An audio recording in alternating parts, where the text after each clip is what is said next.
Don't worry, people. We'll be starting soon. Mama's just fixing our headphones, and then we're getting started. So just enjoy these two little guys till then. Take a look at these little dudes here. Do you know these dudes? This one over here is Familiar. Okay? This guy over here, this is Loblin. They're gonna keep you company while Mama's fixing her headphones. They're hanging out. They're good babies. They love you. Hey, Jack.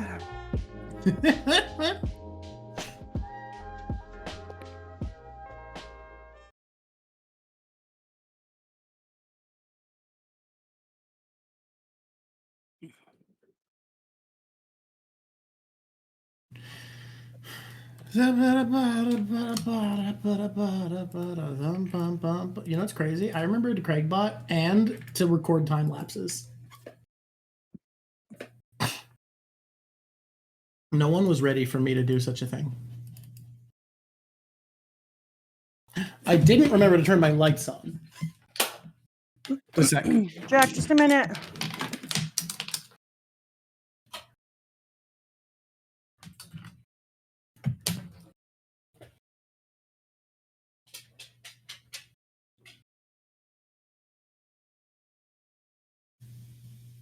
Where did this go?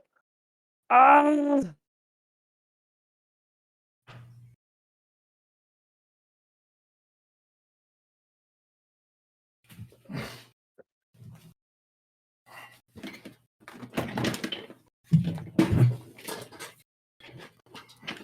Jack, get the fuck down. I'm back. You gotta be chiller. You ready? You ready? Still fixing the headphones. Don't worry. We'll be on soon. We're waiting. Don't worry. We're coming in. We're super coming in. Yo, what up? In the world's most ironic.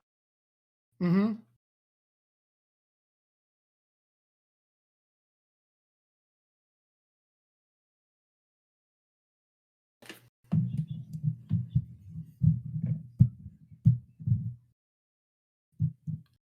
I don't know what you do about that.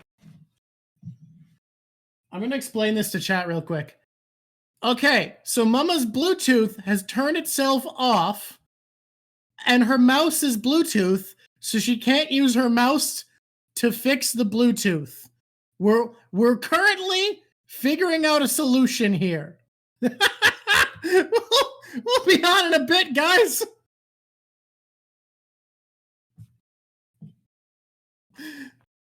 Do you restart it?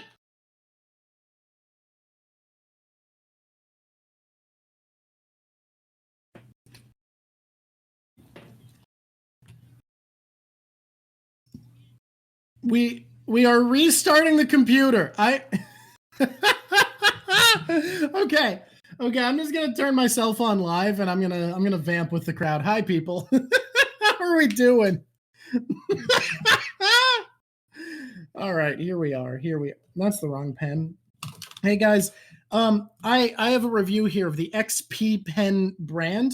Tablet works great. I had to do some fixing for the drivers. Great news. If you have your pen nibs of your styluses wear out a lot as a digital artist, that's never going to be an issue with the XP pen, because the pens break so fucking quickly that you are never going to have a nub wear down. Literally in your life, you will never have a nub wear down on an XP pen stylus, because these fuckers will break before they have a goddamn chance to be used. That's my review. Yeah, we're very professional. We're highly professional. Hello, Super Domo Senpai. Thank you for subscribing. Means a lot. The subscriptions. I'm sorry. I'm trying to vamp. I'm just hanging out on Bluetooth. Unconnect. Hey, Mama Drawk, I'm on the Bluetooth with you. Shill critical crits. I'll do that in a moment. You're on call with me, right? You can hear me? Yeah. People are telling you that your new name is unBluetooth, but I think unconnected is a much funnier version.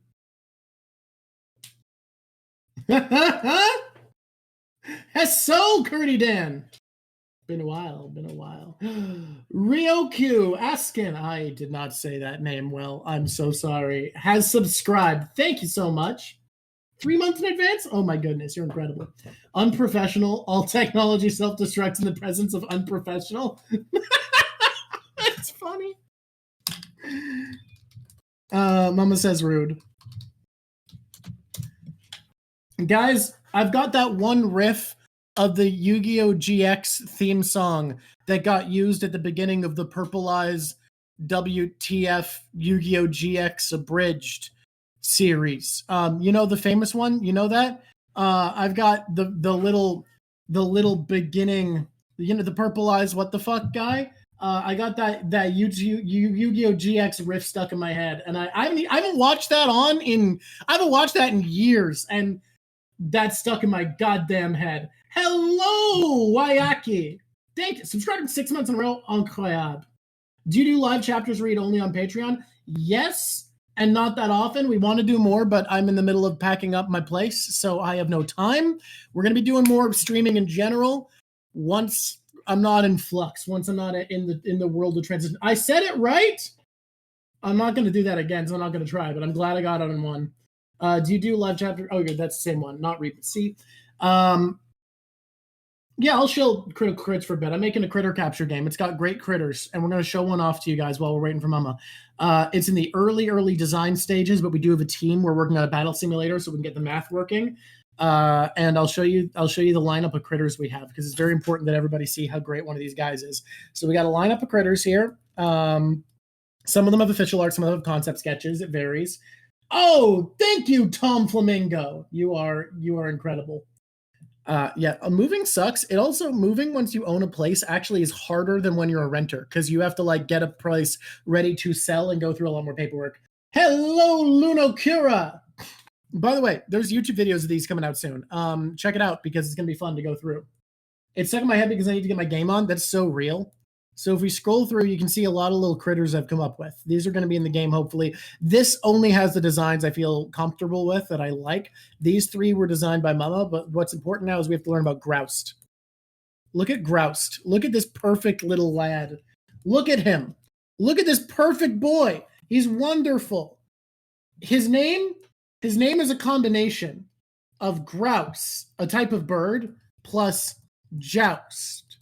It's brilliant. What One Piece chapters are we covering? The last 4, I think. The most previous 4. Is he tiny? Yes. And he shows up in battle, and he just will appear on the back of any quadruped you got out, riding him. That's the idea for him. That's how we're going to program him. He is an exemplary specimen. Grouse is honestly one of my favorite designs we've done so far.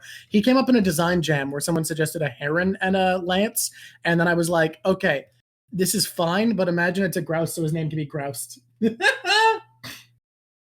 Show the Goose Moose. All right, we can look at the Goose Moose.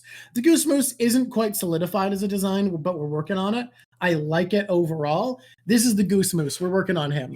He's in the planning stages. Curdy Dan, nothing. Mama's computer is broken, so I'm vamping and just hanging out with people until Mama's ready.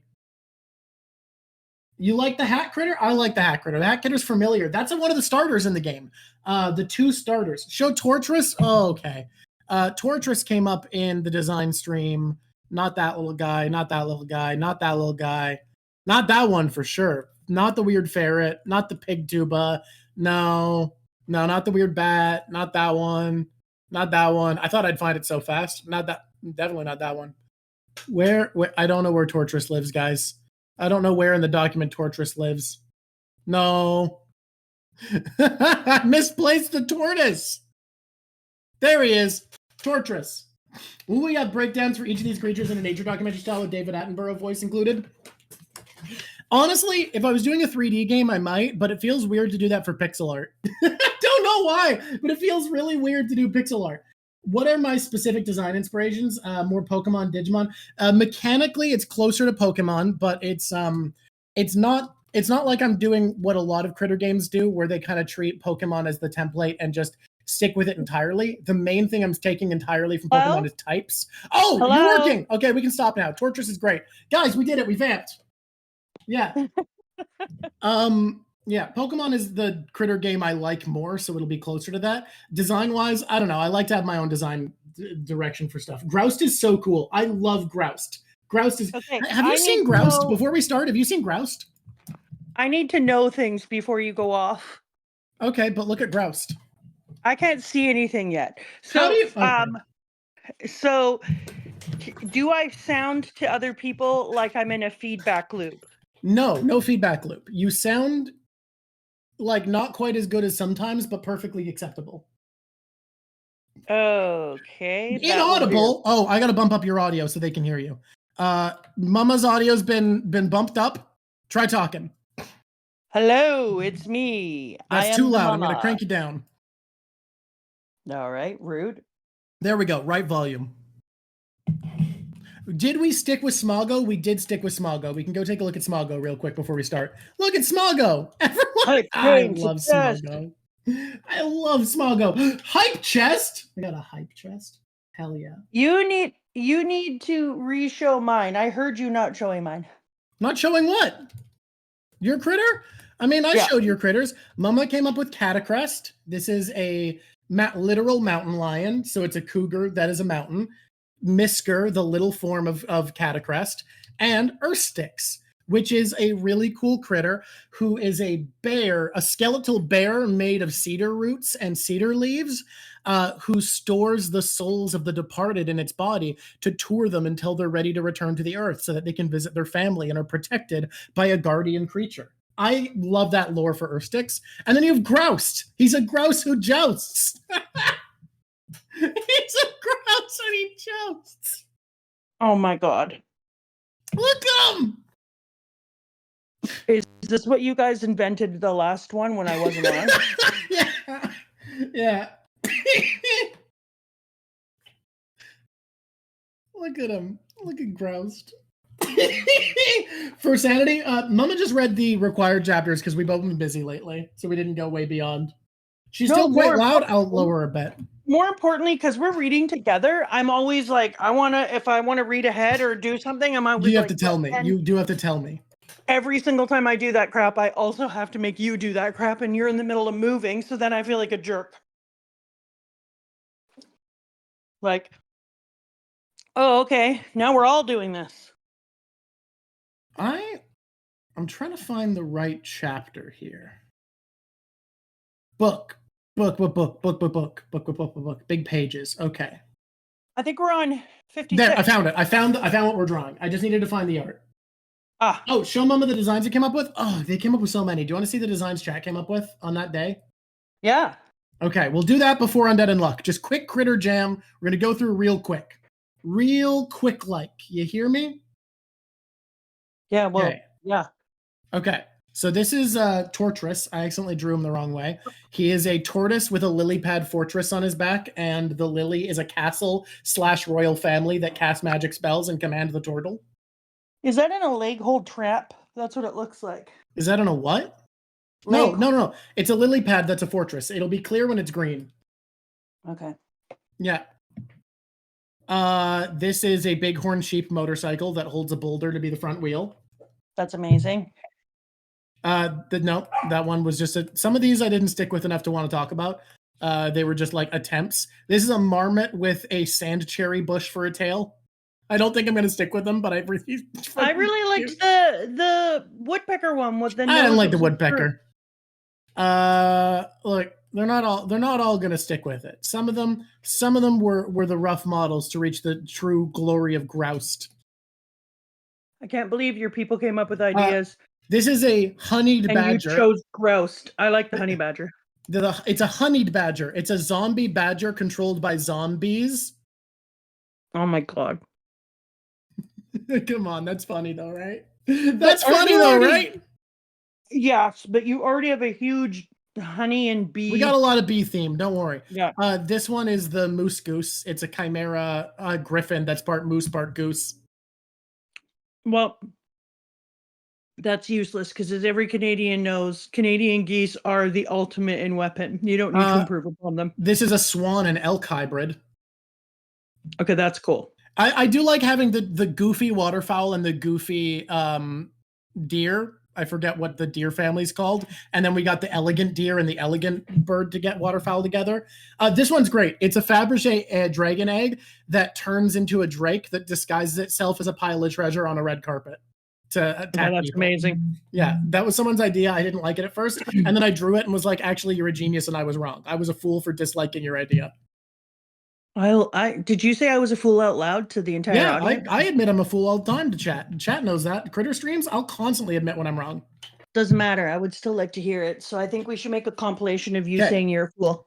So this is cool. This is a book caterpillar that stops being a critter and becomes an item when it's a cocoon that becomes a bound spell book that powers up your magic. And then that, if you use it in battle enough, turns back into a critter and becomes a book butterfly. I love a book that. moth. Yeah, I think it's cool. Okay, that's all the ideas we had. All right. Are you ready to rock and roll and roll and rock and rock and roll? Guys, hello, people of YouTube. You like Undead Unluck, and that's probably why you clicked on this video. And let me tell you, holy shit, why doesn't this have more presence on YouTube? Why am I not amazed? Why am I not seeing YouTube shorts every week talking about Undead Unluck and how fucking rad it is? What the fuck? Drawk, was it just my imagination, or were both of us like, why isn't everyone talking about this? The scream peaked? Sorry, when a series is peaked, the scream's got to match. No, for real. Why isn't everyone talking about this? It's so good. It's so good. It's so fucking... I was liking it last time. No, let's be honest. At first, I was like, it's fine. I feel resentful that I don't have a whole bunch of One Piece to read, and I'm pretty pissy about it. and we got to chapter 31, and I was like, it's good. I started high. Your dad said, well, it's your fault you got somebody to helicopter you to the top of a mountain, and you started with the best, and now you're just walking down a mountain. And I was like, shut your face. I didn't choose this. And then we got after chapter 32, and from that moment on, and it got bigger and bigger. Like, you get to chapter 40, and you were like, holy shit. And last week, if you go back and watch that episode, you're going to see last week me talk about how I have nervousness with a series that starts really, really big in its scope. Because I think big scope, if it's not given gravitas, feels really shitty and cheap. It means you can't go up from there. It means you've started at a ceiling, and there's no working within it because you have to work with such a big scope that it's hard to maneuver with. Big things are harder to make feel personal, to make a story out of, and you can't deliver on big stuff either. So usually starting big is a sign of weak writing. Most of the time it can't be delivered upon. I think Undead Unluck is doing it. I think they are delivering on a large start. And I was thinking, like, inventing all these ideas that were coming in. I was like, how long until that gets old, like, as a backdrop piece? And the way that they make the reveal, you're like, it's not old. Now it's part of the story. Every time they find something out, you wonder what consequences or rewards they had. It's brilliant. It's so I'm sad I was sick for the first episode, so I couldn't bring it my all. So, like, hey, if you're watching, if this is the one that gets you on YouTube, which I wouldn't be surprised by, because, like, this to me feels like an hour-long park. Like, if I watch someone doing a read through of One Piece, there's no world where I click on their early East Blue video, but I might click on their hour-long park video, right? This feels like that to me. I could see someone clicking on this, and I can't as much recommend going back to see us talk about the last episode because there was too much hesitancy and I was sick. But I get what the series is doing now, and it's really, really exciting. And there was one thing that I think a lot of people would find very disturbing in the first chapters that you would have been like kind of disappointed. And you know what? We don't have to hedge. We can just freaking say we're doing a show and we're caught up. If you're here. Welcome to Spoilverse. Welcome to Spoilers. In the beginning, he literally just, the main character, Andy, literally just grabs Fuuko and is like, oh, excuse me if I just kiss you and ravage you and try to have sex with you and use your unluckiness.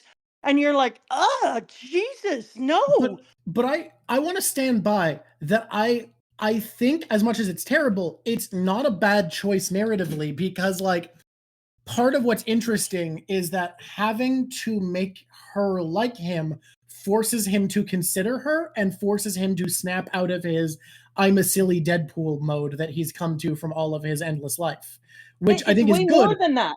It's but way more than that. Yeah. Because then we get into this one and we do the most, which Drawk is going to pop off of all the time. We do the most amazing training moment. And when we do that moment, we're just past the anime. Pardon? The anime is so new that it's not past 56 yet. We're past the anime right now in this review. Crazy. Awesome. Hey, anime onlys. Sorry. I'm going. We're going. And so also in there, our main character, Fuuko, actually lives through some of his lives, goes back in time to some of his earlier times when he still wore clothes and wasn't wiggling his junk around.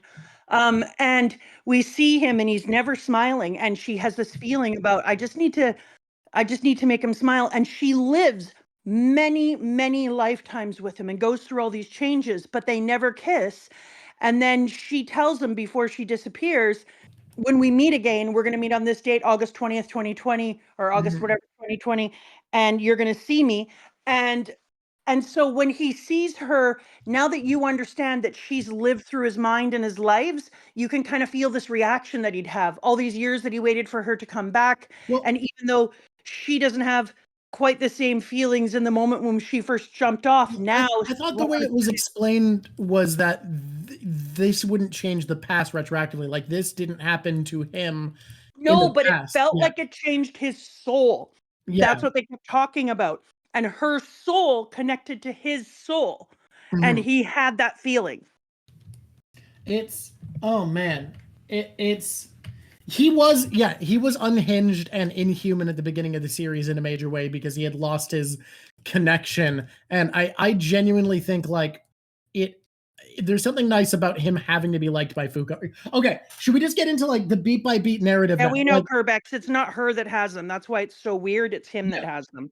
Yeah, let's start with where we left off from last time, and we can go forward from there because this is so rad. Like, this is so cool, and I think we gotta go beat by beat. So the beginning of this is where I was feeling the least certain of this section, where it was under breaking in, and this is another one of those things where things that are too big, and if you're a writer out there or even like a fucking DM, take this advice, please. Going too big is a huge risk. Going so big that your ultra secret institution organization is suddenly being broken into by a lava monster who's under control and someone, it turns out, has copy powers and he's betraying everyone and we're barely into the series and that's happening and he's busting through, I genuinely think should be too big to work. This should be bad writing, and I wasn't feeling confident they were going to pull it off at this point. Now, because how do you go from that to like everything else seems to come down? Everything else is going to have to tumble, and you're going to have to come into this like softer, quieter space and rebuild it. But instead, that just made peak sense here. Yeah, this series does not obey the logic I'm discussing. By the way, for anyone who doesn't watch the first one, we're just going to call them the Onion because it's on everything. Sorry, they're not the Union, they're the Onion. The Onion versus Under feels like this is too early in the series to do what we're doing. This feels like it's too fast, but it starts to move in a really compelling way. I love the fight against Burn. I thought this whole section was very cool. I love using the Unluck with Andy's head. I also love that they're like, well, of course it didn't hit his core. The Unluck was focused on Andy. It was attacking him. It wasn't going for Burn. Yeah. I just also, when we got to this point, I was like desperately trying to like it enough, which felt really forced. You know what I mean? Yeah. I feel the same way. Like, don't get me wrong, we weren't lying when we said we liked it last time. Yeah. But we were trying to like it enough to justify doing a series. It felt like I was like, okay, like I hope that this becomes a little richer. I'm a little concerned. We're going big pretty fast. And we're going big without context, so nothing really makes sense, and it doesn't feel like I'm involved in the big moments. And now I can see that these big moments become more and more relevant. But not only that, you and I have a theory. You have a theory about what's going to happen in this part and why we need to begin at the end the way that we are right now, because things need to be big, because there's this feeling of an ending. And It why don't feels you like tell we're them showing up at the end of a series because we're at the end of this loop, which we find out in this section. to find out that the story is based on multiple loops with the same thing happening over and over again in like a groundhogness Yeah. was so clever, because then Yeah. this author was able to start wherever the shit they wanted. Because if you then explain, well, this is Groundhog Day, we're going to do all this shit again. God is just manipulating things, and once we get to a certain point, it stays gone. All of a sudden, you're like, well, you can start wherever the hell you want, and by all means, start at a climatic moment and bring everybody in and make them a little confused, so that when you finally have it revealed how that's going on, you're like, holy shit, okay, Yeah. this all works. The reveal of loops, how that works. By the way, we can't pronounce names. We're calling her Juice.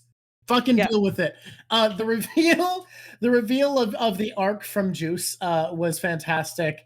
The copy power from Billy I really liked as an explanation. How he was able to talk about, like, and someone saying no, please. Sorry, it's Juice. People talking about, but juiz means judge in Portuguese. Juice. I really liked Billy getting to talk about everybody's powers and what they mean as well. Getting to be like talking about how Undead is tougher than he looks because he thought the power would get rid of pain, and he's like, "Oh, you just work through it. That's fucking wild." Or talking about how Juice's power is not only powerful but easy to use. Like, I think it's really interesting to talk about how so many of the characters are like either there's an expectation, I feel like, in superpower media to talk about superpowers as always being like nuanced and difficult to control, and him comparing powers to be like, this one's easy to use, this one's a little bit harder. Unjustice is, despite her having more experience than anybody else, Unjustice isn't that hard to use. Anybody could use it to kind of the same effect, whereas Unstoppable was something he wasn't able to get as much use out of as Top. I like that comparison. Yeah, I do too. Yeah, the fact that he has to break his body to do stuff, like pointing that out, it was really neat and cool. But it really was, I think you're right, the reveal of the loops that starts to be like, okay, what are we doing here? But for me, the part that really immediately engaged me and that got me like so invested wasn't that as much as it was the reveal that her favorite shoujo manga was a major plot factor and was a prophetic text. And no, like, that has to be for everyone. I can't imagine anyone not feeling that way. Because, okay, I know that I do a thing that is a thing I do and I don't care. Where I compare. You're going to compare this to One Piece a few times, yeah. Yeah, where I compare Undead Unluck to One Piece, but that's because the author is clearly sees One Piece as being something that's very important in their life, and they clearly see him as being their sensei, a sensei they don't live with, don't hang out with, but they're using this piece. So when they use the manga, I was like, A, this is brilliant, because you get to talk about someone that you love in a way that's done differently. And B, it pulls out the idea of the manga within the manga of One Piece, and it says this probably has, I feel like this manga of Gemma 6 D6 has way more information in it and is more important than is being let on. We've already talked about how one of the greatest things at the end of the One Piece could be if it turns out to be a manga. The whole piece. And so we thought that it was absolutely brilliant to take that idea of her manga, which was just a background piece of information, and then pull it up all of a sudden so it's front and center and becomes one of the most pinnacle things of this entire piece. But then at the same time, finishes it, gets to the end of it. For me, it also feels compelling because if the series is going to have a mystery and it can just bring out wild twist powers out of nowhere, it becomes unpredictable, which I think is less fun for a mystery, except for this shows something about the writing style that I think is very important, which is this is a very efficient writer. They don't leave scraps on Yes. the plate. They are licking it clean. This Yes. writer uses every little bit of information they leave behind. This random, this is my favorite shoujo from the beginning of the story is important. Every little detail that we linger on for more than a half second is going to matter. And that's how a series like this is able to be predicted at all, and that's fun. And my best example of this form of writing and how fun it can be is I watched a Let's Play of Danganronpa 2 with my ex, and we were able to predict the killer every single time and how they killed them, just because it's got a similarly efficient, worse, but a similarly efficient writing style of every single element brought up is used. And I think it's going to be a lot of fun to work with this series because it's got that same thing going on, because all of your answers are going to be drawing from the things that are brought up. You're going to be like, okay, what are the little details they've left sitting around that let you put things together? And that's going to come back into what I think is going to happen in the future of the series, which I'll touch on a bit later, which might be too basic for them to go with, but I think it's true. It's what I feel like is true and what uses the narrative elements. We'll come to that at the end of the stream, though. Stick around. For now, well, I thought efficient storytelling. You and I talked, and there's this principle that we use in theater and other things called Chekhov's gun. The idea that you can't bring something onto a stage and then not use it. If you put a gun on stage, you better use the gun or take it the hell off stage. And we talk about it all the time in One Piece because One Piece is over so much time and space. It feels like the moments of his Chekhov gun are so far back because he's a cheeky monkey. But he's a cheeky monkey, and so it's so far back.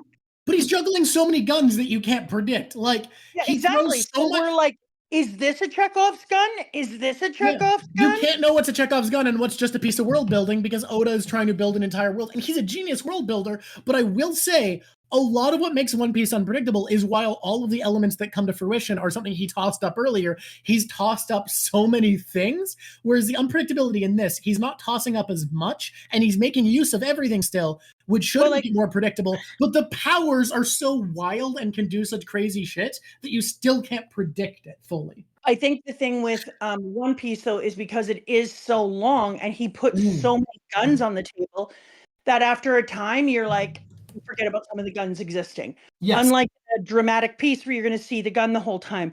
Whereas this mangaka instead is like, I put a gun out. Okay, now I'm going to show you all about this gun and we're going to use it. And it's just, it feels so satisfying as an audience to be like, yes, thank you. Fine. Yeah, it feels so gratifying to be like, why do you have this thing? This thing doesn't make sense. What did you say last time that you didn't think made sense? And then boom, yes. I felt like I didn't fully dive into it. I forgot to come back to it because I was sick. My head was foggy. But I felt frustrated and was really hopeful they would deliver on the fact that it felt fucking insane that Juice wasn't taking it seriously and was like, we need to focus on building strength, and just let them roll over another failed mission when they were 2 away from Doomsday. That felt dumb to me. So the fact that that was actually brought up made it stop feeling like a world building mistake and a storytelling mistake and feel like it was meant to be a seed planted.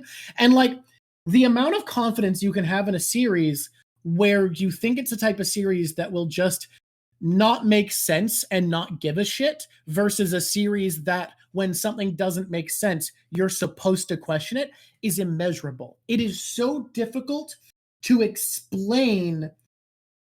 It is so difficult to explain the difference of confidence you can have in a series that does and doesn't care when something doesn't make sense. Brother Onion just pointed out the thing that Brother Onion just pointed out the other one of those that I was like, oh, when I was thinking like, how are so many goddamn meteors being pulled down to Earth every time there's a big old giant piece of unluck? This is so ridiculous. And then immediately the author is like, that is ridiculous. It's intentional. The Earth is blown up so many times that there's mass debris in the sky, and the things that are being pulled down are those meteorites from the mass debris. There's meteorites before space had anything other than a sun in it. A sun and a moon. Exactly. Like, exactly. It's really smart. It's everything that feels like it doesn't make sense ends up making sense. It's really, and it also makes the series possible to predict. Like the efficient writing and the care of illogic are so important for a series making such big swings to work. And I'm so happy it's actually delivering on this stuff. It's very cleverly well planned out. And like when we just read up to 32, I was liking it, but I was concerned. And now I feel like I can read it with confidence. Yeah, not only that, but when we got to 32, I was like, well, I want to read a couple, or we got to 30 originally, and I was like, I want to read a couple more chapters. I feel like this is a weird place to end. Yeah. And the vibe on it, I was like, the vibe is good. The vibe isn't great, but the vibe is good. Yeah. And then we got up to, what chapter was it that we met the kid who was writing? Like 34, I think is Anno. As soon as we got to that person, I was like, oh, the vibe changed. Everything changed. Anno? Can we just say Anno is 37. Is my favorite character. We'll get more into them and how much I love them and what they add to the series. They are thematically one of the most interesting and richest characters I've seen. Like, they are Vegapunk level thematic depth achieved in a sixth the time. And that's what I was about to say. So then the vibe changed and the vibe became different because I was like, how have you made me care? By chapter 40, I was in chapter 40 and I realized, how do I care so deeply about these characters now? Like, you have somehow in 40 Anno chapters. made me care so much. Anno made me care about Rip. I didn't give a shit about Rip. Rip was that bastard who showed up on a burn cruise in ship. hell. And whenever the little kid kept talking about Rip, I was like, shut the fuck up about Rip. Who cares about Rip? And then eventually I was like, God damn it, poor Rip. But I kept thinking to myself, like, I have never cared about characters this deeply in 40 chapters. It's remarkable. Like, this is the Arlong Park. This is the moment where it kicks off and you see what this series is capable of. Like, Anno believing in Rip made me care about Rip, which, the dogs are freaking out. I got multiple dogs today. There are no throwaway characters, absolutely. And that's part of what I was going to say. I think this is nowhere as broad and wide as One Piece in its storytelling. It doesn't bring up as many details, but it cares about every detail it brings up. Every single thing added in the series, it cares about. Hey, thank you, Kerbex, for subbing. You can say Anno's not your favorite. I loved Anno. Anno, I'm not even going to say I get not liking Anno. I'm just not judging you. I fucking love this character. Now, we need to acknowledge there's some personal bias for why we love Anno so much and we're so eager to love them. Should we go into that? Yeah. Do y'all know where we live? Do y'all know the zone we live in? This series, last time I talked about how it was made for me because Fuuko looked like a character I would draw. 100%. She is my type of character. I would draw her. I would write her. Same with Anno. That is a design I would write and draw. Andy's the only one so far. Not the only one. But I also went into how much I love Lake Baikal, how it's one of my favorite places to read about. You said earlier that you've watched a bunch of YouTube deep dives on it, right? Oh, constantly. I love that freaking lake. It's Lake so weird. So cool. I'm going there someday. No, I will have to die very young to not go to Lake Baikal one day. And then we live on Vancouver Island, a short ferry ride away from Stanley Park, one of my favorite places in the world, one of the most beautiful places in the world. I love Stanley Park. So when they were like, come meet me at the bench, first of all, I was like, which bench? And second of all, there's so many benches in Stanley Park, y'all. But there is a famous bench. There's a famous bench. And that's exactly what I said next. I was like, okay, you're being an asshole. They mean the bench. They mean the bench because they show the view from the bench, and you're like, yeah, that is the bench at Stanley Park. There are hundreds of benches in Stanley Park. You don't generally know that is the bench unless you spend some time in Vancouver. Mm-hmm. I did not see Autumn right away. No. However, god damn, I can't express how much glee I felt. No one references BC. No one outside Mass Effect cares about Vancouver. Vancouver, by the way, is a fucking beautiful city. It's wonderful. It's gorgeous. Everything's way too expensive. It's stunning. It's amazing. I mean, it's no Vancouver Island, but but it, as a cousin of Vancouver Island, it's stunning. I'll even give it sister. Poutine making an appearance is wild. I will say, you can tell this person doesn't know that much about Canada beyond what they think is cool, because like poutine is here. You can get poutine anywhere in Canada. That's true. Restaurants serve it. Everywhere that has fries pretty much sells poutine. However, poutine is not like poutine as much in the west of Canada. It's not as much of a thing. It's more of an Ontario, Quebec thing. It's a thing in restaurants, like in a family style restaurant. You can order poutine. There is a poutine truck that food truck that serves in. And I was going to say there's like a couple of food trucks. Loading ready one is so cool. I gotta meet them one day. You maybe need to shut your door because the puppies are the puppies are too much. I'm gonna go shut the door. Bye, puppies. But I was going to say, but then again, Bellamy, go see your cities. I'm sorry. You go hang out. But also the poutine thing, I guess, does count because how many people? Hey, I'm in the middle of the thing. I'm in the middle of the thing. Geeking out over Vancouver rep was funny to see. Makes you want to visit low-key. You should. I'm in the middle of the thing. Be quiet. No, I'm being quiet. I'm being quiet. God. So the whole poutine thing, even though I was at first, I was another one of those like, I don't know about this. We don't really poutine that much. And then I was like, you know what? But we do. Like you and I were just talking. Yeah. I had looked it up before. There are 2 trucks that are poutine-only trucks in Vancouver. So and they serve in San Diego. I've seen them. We're not really like Eastern Canada where it's poutine every quarter block. It's not poutine everywhere, poutine all the time, but it is a thing you can buy here that you can't usually buy in other countries. So it makes sense. Like what is the stuff you can find the best in Vancouver? Indian food and sushi. But like that's not exclusive to Vancouver in the slightest. We're brunch people too, so that's not a thing you can show off. I'm gonna say Vancouver doesn't feel like a brunch city to me. Victoria is a brunch city. It is. It's no Victoria, but it is. The city I live in, Victoria, guys, has some of the best breakfast and lunch places you'll have in your fucking life. One of them was actually featured on Diners, Drive-Ins, Dives. That's the one. Guy Fieri came here. He came to Vancouver Island. Man took a ferry just to visit my favorite diner that I go to every birthday because it's my favorite diner. Which one did he go to? Floyd's. Oh, well, we go there all the time. Not just my literal favorite diner. This is a brunch city. There are so few good dinner places in my goddamn city. There are so few good dinner places. You can't get a good dinner here unless. But on the other hand, if you come to visit us here, we're going to be the people who are like, we got to go. And you'll be like, oh, you want to go for dinner? No, we're going for brunch. We brunch. That's what we do. You dinner at home. You order a fucking pizza if you want something special for dinner. I don't know.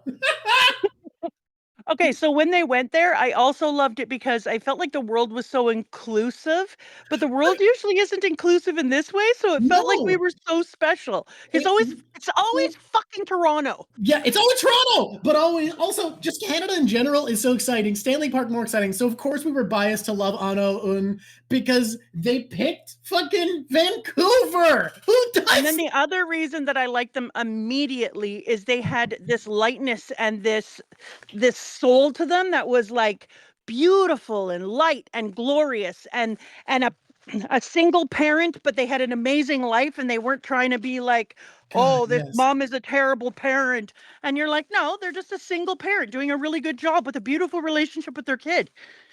And then when the kid goes through all of this, they manage to keep some of the beauty and lightness in their life, despite watching their mom die, despite having their mom not know that they're still there and they just can't see them. So they have this incredible background with the parent that is so tragic, and yet it doesn't destroy them as a human. Oh, the awards back. Viewer awards. Yeah, let's add the viewer awards back. I turned them off for some reason for something. I gotta turn. You know what I'm saying? I do. Like, it's an important thing because so many authors.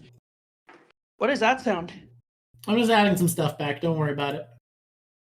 So many authors will just be like, and now this character's becoming like, think about how Dude is becoming such an asshat because of the thing with his sister.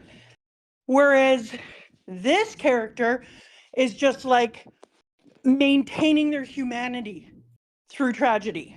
Ano was another. I need to tell you guys something else, okay? Ano was a moment that I couldn't have enjoyed without confidence. The delivery on things that didn't make sense are the reason that they worked. Because when Ano was just willing to have their arm ripped off, I went, that's stupid. Why are you okay with this? if you can't get it back. And then I went, you know what? No, this mangaka is going to explain that. I'm supposed to wonder that.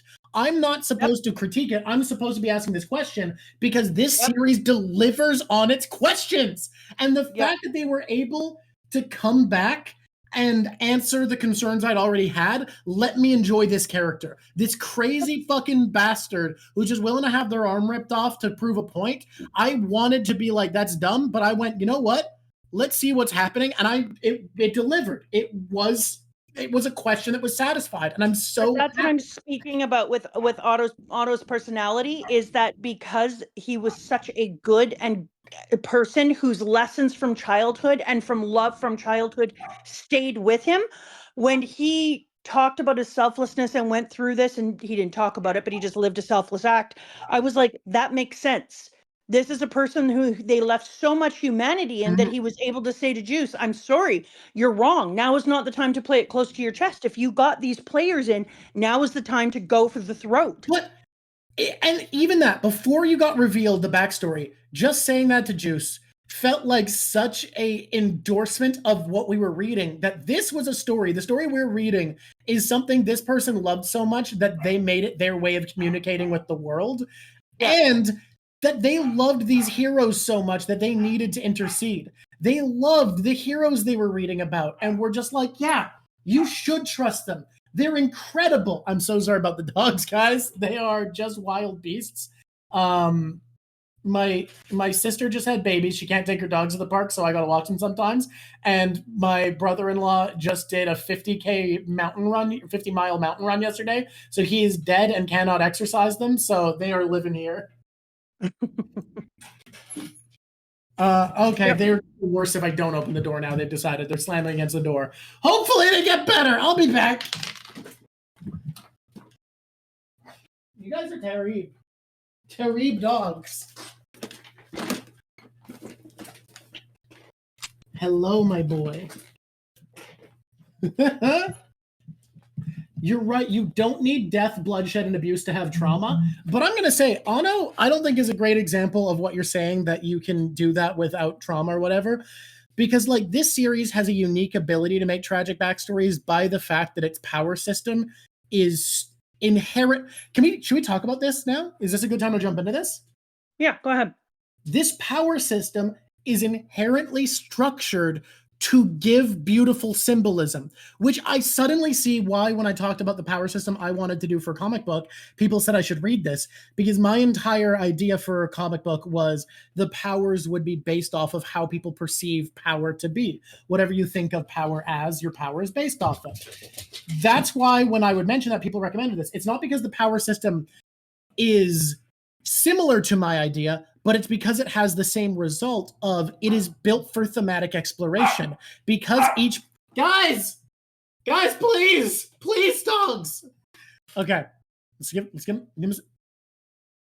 because each person's power is about a fundamental symbol of reality, a fundamental force that they ignore. Their powers are made to explore what the thing they ignore means. What does repair mean? It means confidence. It means safety. It means that you can act without the fear of death. Knowing that your body can fix itself is important. It's the only way you're able to act with any trust that you can survive. Unrepair is terrifying because we don't consider the necessity of repair. Undead is terrifying because we don't consider the pain of living without death. Unluck is terrifying because we don't consider the trust we can have that the world isn't conspiring to kill us. And unknown is the most terrifying of all because we don't think about how important it is to be known, which ties so beautifully into one of the coolest training arcs I have ever seen in fiction, where we go into the thematic exploration of the importance of being known and how to be known is to be alive. Okay, do you want to take it from here for a sec?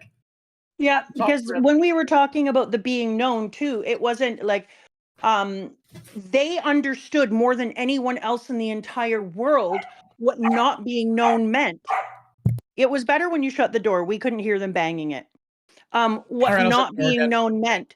because they had to live with their mother not knowing who they are, with walking through society as an invisibility, with the understanding of the deep loneliness that happens when you are unknown. They actually understood at such a cellular level the tragedy and terror of not being known, that they are one of the only ones who could understand how being known deeply would then be a way of leveling up your power or your person in order to create strength and actually beat God. Because um when they sent her inside of his life, the books of his life, and she chopped off her arm and had this thing and was able to turn him into this, and smashes him with it and creates the existence of his life and sends her spirit into it, which is the thing that Foucault believes in, because the idea that it is your spirit that lives on, not your mind that lives on. Then you could see how he was saying to her, the most important thing in life is to be known. Go know him. Go allow him to know you. Wander through the pages of his life and his books and read it through living it and be part of this. And then they took their experience and tragedy and turned it into a winning weapon of love and said, this is the way to become strength. But I want to go into that further, because the power system is so built for symbolic exploration. People were talking about a man only dies when he's forgotten being compared to One Piece, and I want to say, of course you are. That's unavoidable. It is so obviously a comparison you can make. But what I think is crazy is I think this series explores that idea better than One Piece, because its power system is built to explore ideas. Because we see Fuuko tell Andy, undead, the man who lives without death, who exists to explore the notion of what death is, that death is being forgotten, that it is being not known, that it is not being carried on in the minds and hearts of the people around you. And when we reach the confrontation with Victor, I think to myself, well, of course, if you're a writer, Fuuko needs to be the difference. Fuuko needs to be the difference between Andy and Victor, because Victor is stronger. So the only thing he has an advantage is going to be Fuuko. It's obvious, it's necessary storytelling. If you're a good writer, you're going to do that because that's the corner you painted yourself into. But I thought that would be a physical help. I thought that would be Fuuko getting the lucky shot. And to an extent, obviously it was. The unluck powers were needed to beat Victor. But the far more important factor wasn't the actual power. The far more important factor was that Fuuko had made Andy reconsider what his powers mean by making him reconsider what dead means. And he was thus able to think about how he moves his soul. And making him reconsider what life means. Mm-hmm. Because he felt like eventually, like, being able to be alive and alive and alive and alive again was, quote unquote, the best thing ever, like what other people would see. And he was only looking at from the tragic part of it, that being alive forever meant that you were going to lose so many people. And then she pointed out, none of them are ever lost. Because so you all get you're to doing live is on you're accumulating experiences and love, and you're the one that helps them live forever. What an incredible training arc. What incredible idea for a training arc to have it be. The people in the comments are playing too close to the sun, Icarus, and keep using the word unavoidable, which well, now because both I of us said know. unavoidable, and that's No, probably but a character later. now both of us know there's going to be something with a void inside of it. Probably. We'll see. We'll see what happens. There will. It's fine. There will be. It's fine. Let's let him be. There already was. Who was unavoidable? I don't remember. There isn't one. There will be. Oh, it was the guy who died 2 chapters early on, the mech suit. I forgot. Yeah, the unavoidable dude. Okay, never mind. Goodbye, unavoidable. You're unavoidable. Yeah, you know armor what? bro. I forgot. The unavoidable. I remember now. Unavoidable. Not impressive. No, kind of like whatever. Honestly, kind of. Here's how you know he's unimpressive. So many people were mad at them for killing Gina. How many people were mad at them for killing Unavoidable? No one. How many people at the Onion were like, "Hey, you killed my best friend Unavoidable"? No one. Fucking dare you? I didn't even remember he existed. That's how much he didn't matter. I didn't either until they pointed it out. And then I'm like, what? Like Gina got people so mad at them. People were like, "How dare you kill Gina?" Nobody was out there at bat for No one cares. I didn't remember he existed to the point that I was like, this must be a hint for the future. That's how much you were forgettable. Sorry, buddy, you didn't deserve your spot at the Onion. Unlike literally Sun Wukong. He can't avoid this shade. Unavoidable, ironically, was very voidable because we voided him for our collective short-term memories.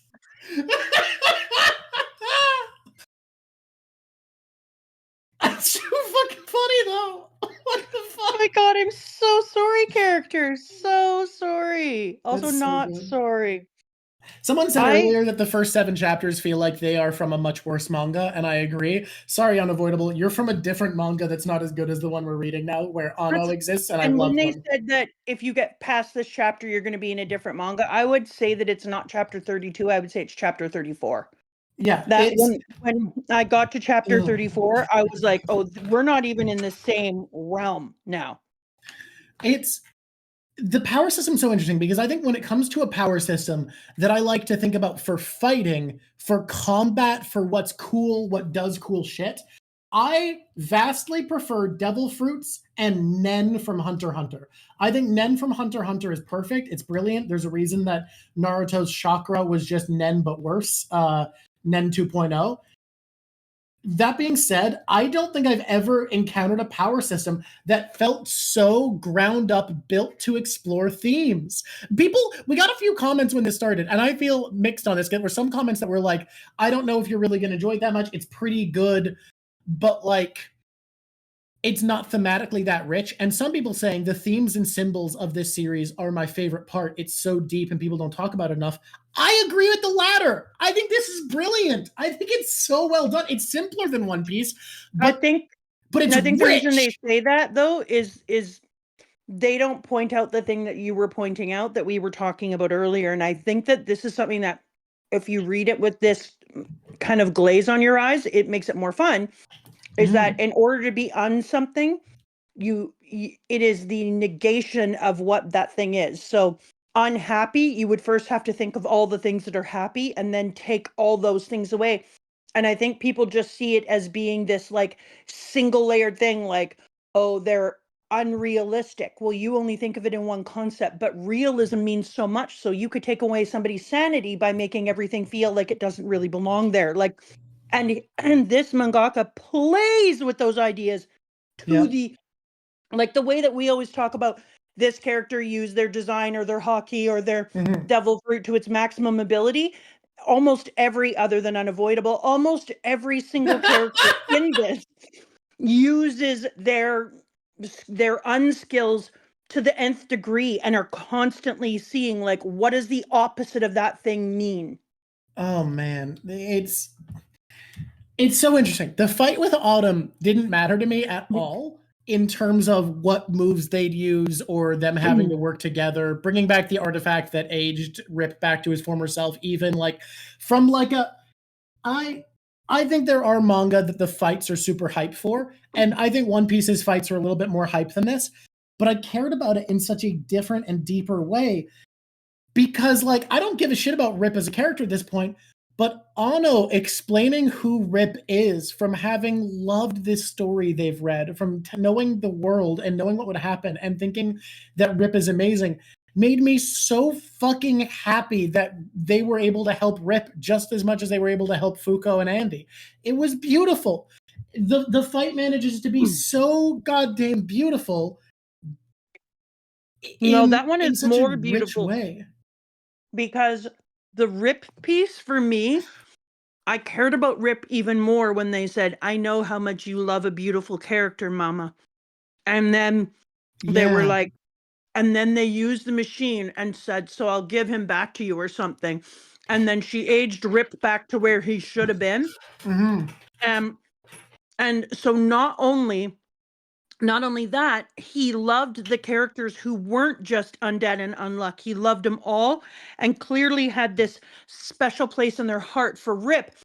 And then we find out that they say, yeah, Rip is a guy who thinks that he's a bad guy, but he's really a good guy and he doesn't understand himself. Mhm. And when he says that thing about his mom, it made me realize like how much of this is what I said to you when I said like Mhm. how much of their mom lived with them and how so many people become jaded or uncaring. And Anna saw what happened to Rip and how he let his love twist him into thinking that he's a bad person. And Anno actually said to themselves, like, it seemed like a choice. I'm not going to let my grief and my loss and my trauma turn me into a bad person because I know that Rip isn't, but they have to go through so many layers to find that out. I'm just going to know that now. It's I'm going to beautiful. let my mom's love keep me alive in a beautiful way. And I love Andy pulling everyone together by being like, think about everything that Anno did. They killed Unseen or whatever his name was, saved Fuuko, and re-aged Rip. Anno knew what was happening and did that because we were the ones who were needed to beat Autumn. We have to work together. And by putting it that way, instantly had everyone working together despite Rip hating it. It's so great. And now, like, I talked about how Unseen, okay. I talked about how I felt like this explored A Man Only Dies When He's Forgotten better than One Piece already, and then it explores it even better because Akira, the real Ano, has a power as we go through their backstory that forces us to confront the flaws in both Fuuko's logic and Andy's, in both of their perceptions of death. Because to the flaw of Andy's logic, they were still thinking. They were still thinking and conscious and building memories despite being unable to be known, unable to be remembered by more than a single person who just wishes for their happiness because they weren't able to accomplish the things that they could really be remembered for at this point. And for contradicting Fuuko, this was a person who was clearly alive and clearly capable of hoping and wanting, but who couldn't be known, couldn't be carried on, couldn't be remembered. Like, this is a power built to push both of their philosophies to their absolute limits. That's... This is why people have to make some cross comparisons between One Piece and Undead Unluck. Like, the Man Only Dies When He's Forgotten is taken to all sorts of extents. So you also have, what's the name of Undead's counterpart? Victor. Victor, thank you. I forget constantly. So you also, I don't know why, but Victor seems like such a not name for him. Anyway, when we see that really Victor and Undead Andy are both the same person coming from the same place, then you're like, but they both exist. And because Victor has never been forgotten, and because Juice is there and has this deep connection to Victor, Victor is almost just as important as at one time I was like, Victor is just this other thing we'll see. And now I've realized they're like, no. Victor is just part of the story. You will see Victor time and time again. I thought he was going to be a power-up. I thought he was a dangerous power-up mode, and that was it. I did too. And instead, he's his own character still somehow. And I was like, the fact that Victor gets to exist inside of him and that there are two people and nobody can forget that Victor is there, even though we don't see Victor in everyday interactions, we know that Victor feels like he could take over Andy with enough work and he could become that person. And he decides to say, okay, let's give you one more chance. I think that this could actually work now that I see that you were able to make changes and things. And I was like, the whole idea of A Man Only Dies When He's Forgotten is we still have Victor as a main protagonist, despite the fact that he's theoretically not even here. Yep. But his life keeps coming up again and again because he's so because he's thought about nonstop. The author clearly knows about Victor, knows what they represent, what he cares about. It's brilliant. It's really well handled. Oh my god. And the way they kill him, just before I forget, the way they kill him from existing in the real world is to smash a thing in Andy's brain that makes it so he is kind of quote unquote forgotten, cut off. Yep. But also the fact that he kind of gives up, even though we could keep fighting, because he sees that Unluck is evolving and that it's able Exactly. to work off of knowledge and care. Now, I want to get into a theory I have. We're going to do a lot of corkboarding because, and I think I have the more corkboardy thoughts than you for once, which is crazy. I think you do. I think you do. Yeah, I think there's gonna be episodes of this where that's not the case, but like, oh, also, can I quickly say, just real quick, how wild it is that both of us picked the same moment for the art? Yeah, because both of us were talking. He's like, I think I know which one you're going to pick. And I'm like, well, I kind of doubt it. Yeah. No, it's book. It's big book. Big book is the moment for sure. So, to briefly corkboard, I think God needs to be trying his absolute best because so many powers in this world are based off of affection. And Fuuko's powers are the one that they think can reach God. And we now know from Victor that Fuuko needs to know God well for luck to specifically affect them. I think God might be a symbol of the author, first of all, because we're going into so much meta-narrative. We're going into so much postmodernist thought in this series already that I think God needs to be a meta-narrative author who's writing the story. That feels necessary for me. I feel like Fuuko's ability to reach out and remove God from the story, whether it's killing them or not, needs to come from thinking God is doing his best, thinking the author is doing his best to create a good work. And I think Fuuko needs to love whatever God is. Like, there needs to be a deep knowledge, understanding, and love for God. We got hit with a delete your art, which is real sad for where we're at. I'm not deleting the sketch because that's too far in. But let's see what we can do here. Delete. That's how it works at the Drawk Show HQ. Okay, so can I add to that? Because the beauty of us both being in a place where we corkboard and one of us corkboards ahead is we both get to think now, unlike when it used to be me all alone because you already knew the answers. Yeah. When I think about how she has to love God, I also worried that for a minute that God was going to be one of the people already down with us. What if God wasn't? I had a thought about that too. Yeah. Can I finish it? What if God was one of us, type of just a stranger on the bus? Because I started to think about what if the reason why Fuuko can reach God is because God can love Fuuko. Can I explain why I think? Holy fuck! If I'm right about this is going to be brilliant. Okay. I want to explain something. Another reason why I think God needs to be the author. What is necessary for a story to be interesting? Will plot, character, conflict, thing, and setting. Conflict. Hear me out on something. What did the Umas say is the only thing God told them before they came to Earth?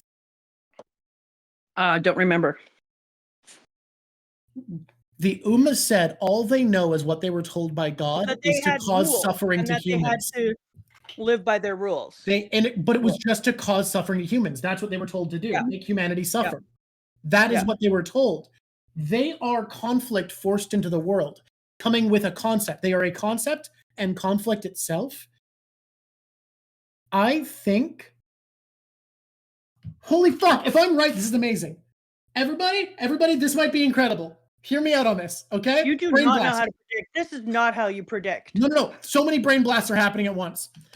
What was Andy's dream when we first met him? What was his goal? Yeah, this is not how you do it. Just do your thing. You answer my questions. This is important. No. Andy's goal was to die. Why does a series need conflict to be interesting? Why does a series need to be interesting? To be published. If God is the author, he needs to make them suffer for the story to exist. This is a story about the characters fighting back against their creator. This is postmodern, and I think that's where it's going. And I think the series ends with Andy dying because if God is defeated and Unluck is able to make the series end, the world does die. The world dies and stops existing if it can't be published anymore. And if it doesn't have this forced conflict of the Uma being introduced and destroying it and killing these characters, it stops being published because there's no more conflict. There's nothing interesting to it. Or it could, you're right, 100%. Then you're buying, in that case, you're buying into the idea of it being an actual mangaka. I think the mangaka is God, yes.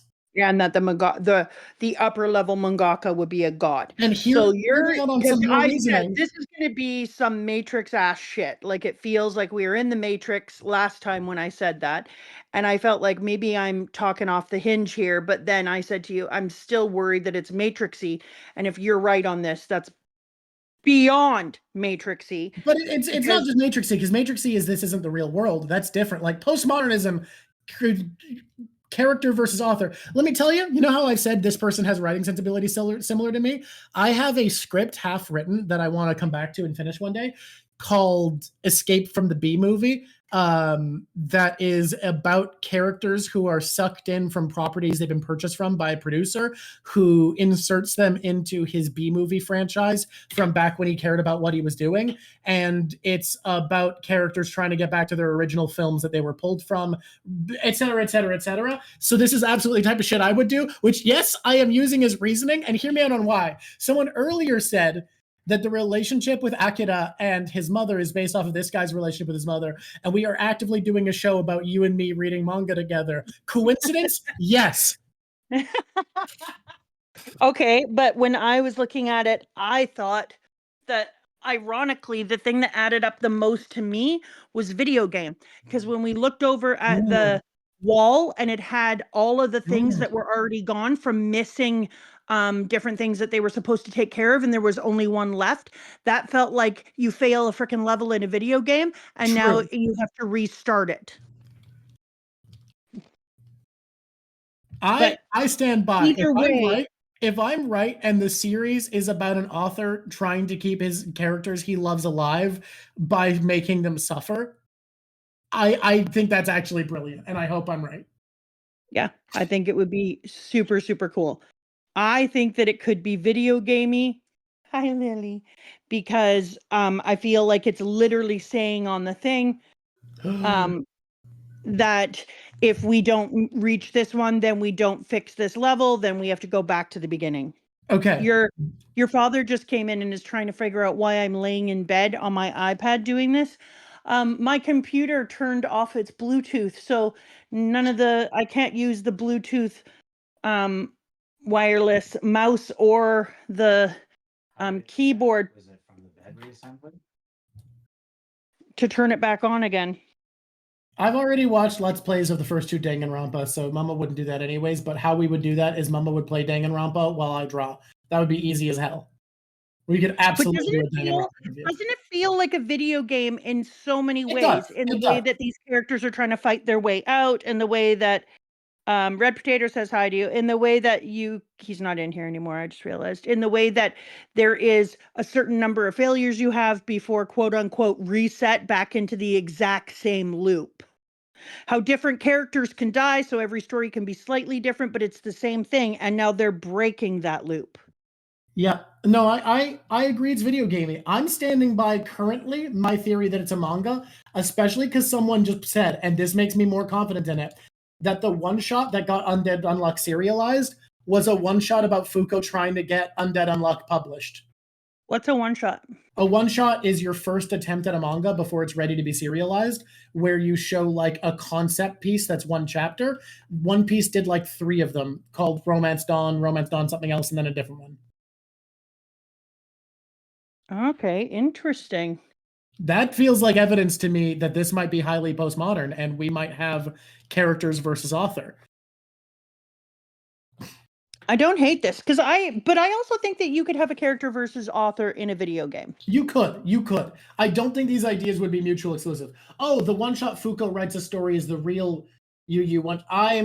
Okay. I misunderstood. Never mind. So the one-shot was the one that she wrote at first, and he used real feedback he got from an editor to make that editor scene. That makes more sense. Either way, I like it. And I'm standing by my theory. Have I played Danganronpa V3? I've never played a Danganronpa. I just watched Let's Plays of the first two. I'm not going to lie. When I'm making predictions, what I like to do is not say that I'm the greatest predictor ever. You know what I did instead was say, if I'm right, I'm the greatest. I'm going to put you up I there. don't know if I'm right. I could be wrong. I'm willing to go for that. But tell me that You're still not the greatest predictor ever. You predicted something. That's how it works. You predicted a thing. Tell me that wasn't cooking. I predicted that Luffy was a god, a sun god. Yeah, you win. Unless I'm right, and then I win. I didn't run around going, I am the greatest predictor ever. Look, we all got our own style. Anyways, if I'm right, I genuinely think that's equivalent to Luffy the Sun God. It's pretty peak. If I'm wrong, then I'm wrong. Who cares? Yeah, it's pretty peak. We'll see. We'll see. I'm really feeling. I feel like parts of it are right at the very least. The fact that they're making manga so important is a big thing, but I feel video gamey. All right, we'll see how it goes. I just really feel a video game. You know what I'm just like small things within it that I'm really liking. I love the how when we see Undead again, Andy is able to turn his blood into swords and do all this crazy shit. But the idea that he infuses his body parts with his soul in order for the effect that she has on his soul to transfer its unluck into others, like what? Yeah, the unluck is just following like a finger and targeting him instead of needing to be on his head all the time. And the fact that unlike Victor, he gains an ability that even Victor didn't have to regrow his body from his lower half instead. Because fuuko made him reconsider what dead means and was like, dead is when you remembered all of my body can be me. That's so fucking good. The fact that her impact on his psyche and philosophy affected his power. Yeah, that's what I'm saying. So doing the whole like I used to consider that I had to do my head first, but after hanging out with Fuuko, I realized that I had this misconception. And then the idea that if I'm not dead and my soul is infused, my soul itself is able to direct my body. So his body isn't just this thing that is useless without the head, because his soul is helping to guide what needs to be done. So he could still punch, he could still kick, he could still activate weaponry, because the soul is the thing that is determining what the actions of the body are going to be doing, not the brain. He no longer feels like the brain is the center of life. Also, the idea in there, what was I going to say? The idea that Victor had told him, like, yeah, you may be able to make a blade, etc., but it doesn't have, it's not sharp enough, it's not this yet. And he's like, yeah, no, I can get there. It was basically like, thanks for showing me some of the areas in which I have weaknesses and need to improve.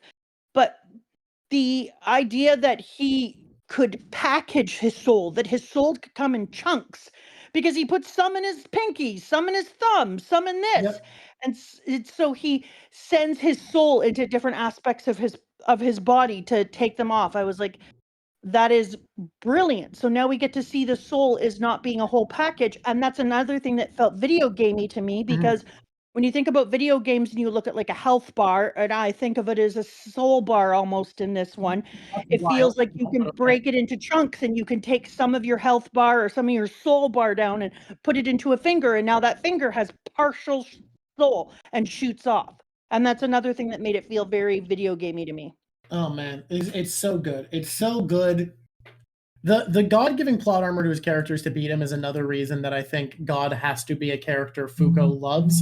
There's a reason, like, there's something God is waiting for them to beat him. I don't know what, obviously, yet, but, like, there's something. And I love that we're in a place of the series that I can have trust that will be delivered on.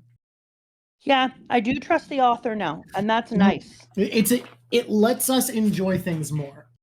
Yep, they've shown us, like, put your faith in me. This is going to go well. I said just before we started that I could see us meeting or at least interviewing online this author at some point, unlike Oda, because first of all, the series isn't as big, but like it feels so tailor-made for us, and even more so finding out that apparently the story of him reading manga with his mom was or that story was inspired by him reading manga with his mom. Like, it feels increasingly likely that if any YouTuber's gonna get an interview with this man, it could be us, right? Yeah, I don't disagree. Isn't it a woman who writes this one? Is it a woman? I thought it was a man. Is it a woman? Is it a man? Either way, I wouldn't be surprised if they're NB, considering how, as someone said, how gender Anno is. It's a guy. Okay, that's what I thought. Oh, if it feels unrealistic, then now I want it to happen even more. Absolutely. Well, you do have to know an author's name to interview them, but we can get there. I can like an author for their work before I like them as a person, or I can truly never like them as a person. Yeah. Okay. There was something I was thinking that I couldn't remember, and it was such an important point. You know what? Maybe I'm crazy. Maybe I'm just crazy now. Maybe she's and we also did see them actually pull Fuuko's soul out of Fuuko's body. Did you see the person who said they think Fuuko is God? I saw that. I will consider this. I don't know why we had to chop off so many arms, because we chopped off both of the manga kid's arms, and then we chopped off Juice's arm, and I was like, that's a lot of arm chopping in a very short period of time. Feels like everyone is trying to be Shanks up in the house. Let me tell you, I googled her, because to me they are non-binary as fuck. Anna Un could not be more the exact colors I was imagining. In what way? Like, they are just the exact colors. Red tracksuit, blonde hair. Yes, that's exact. Well, they were in Canada, even though they were born in the United States, and they had Japanese beginnings, so they had to be in a red tracksuit. Yeah. But I think they were only in Canada because Autumn was there. Autumn in Canada. Which, honestly, Autumn in a rainforest, good choice. 100%. I'm really disappointed in Billy. Yeah. I'm wondering if I hope I'm going to like Billy eventually, but I'm feeling really disappointed in the piece of crap. I'm glad that he's got himself some beautiful rot going on in him, because yeah, you earned that. Enjoy that rot. And I'm a little bit disappointed in Juice too. Like, I know we're supposed to be like, it's great that she has this kind of faith in him, and often we find out that who cares if Billy is blind? I know he's blind. Billy is not just blind. Hey guys, guess what? Disappointing. If you think having a disability or being part of a minority group makes you a good person, get out of here with that attitude. Equality means everyone has the potential to be an absolute bastard, regardless of their intersectionality. That's equality, baby. The beautiful thing about being human is we all have an equal right to suck. What if deaf people hear this? That's a terrible joke. Red potato. What is very disappointing is going back and being like, oh, did I let this other person live and still have faith and hope in them, even though they're ruining everything and might destroy the universe? Yep. And then the person is like, why? I don't understand. And she's like, just cuz? Off vibes? No. Guys, if you ever want intersectionality to be how you determine who's a good person, just remember that Peter Thiel is a Republican mega donor who drinks the blood of the young to stay youthful and has kidnapped men in cages in his house, but he's gay. I want you to do the math on that and tell me, how good of a man is Peter Thiel? Oh my God. Did you just compare like Peter Thiel to Billy? Yeah. Deserved. It's not deserved. Peter Thiel is worse than Billy, I think. Queer icon negative. Billy doesn't. It was just a prank, a social experiment. You know what I liked too? Some of the things need to be talked about that I think is a not manga, but manga. You know how I talked about one of my things I liked about One Piece is when I said to you I was really worried about reading a thing that was going to just be all like battle, no celebration. Yeah. This hasn't had like a breath moment, which is whatever, but it kind of did too, because the creating of a manga was a breathing moment where we got to see other things that weren't just fighting and a little bit of background and like other personalities traits come out in our people. So even the training arc, the 10 years that Fuuko Yep. got to spend going through the timeline. Yep, that's felt what I was like going a to say. breath. So unlike in some manga, and by that I mean One Piece, because that's the only manga I've read. Although How far in Witch Hat are you? I've heard really good things from I'm a people. good ways into the strawberry one, and Yeah. and I'm going to be starting the Witch Hat October 1st. I've decided. I've read 5 chapters, but no, I think I read 10 chapters, but I'm stopping. I'm going to go back to the beginning again, and I'm going to do a thing with Discord squishies that if they want to read along with me for Witch Hat Atelier, that we were going to start October the 1st because it's called Witch Hat Atelier. I'm way into wild strawberries because wild strawberries is just freaking, it's awesome.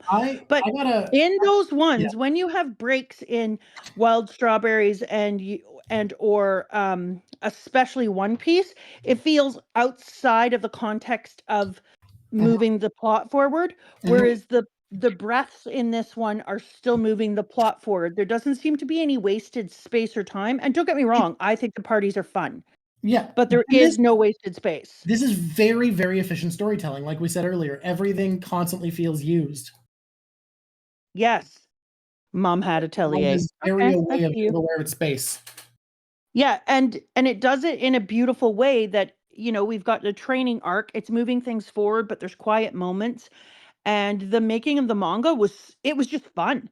Getting to see the whole like robot army thing on them, and that was really fun. Until now, my favorite training arc in any manga was the second half of Whole Cake Island, where Luffy could have just left and chose to fight Katakuri so that he could learn Future Sight to get stronger for his crew, because it felt like this is exactly what you're talking about, moving the plot forward, and it felt like a unique way to do a training arc where the plot didn't need to be stalled.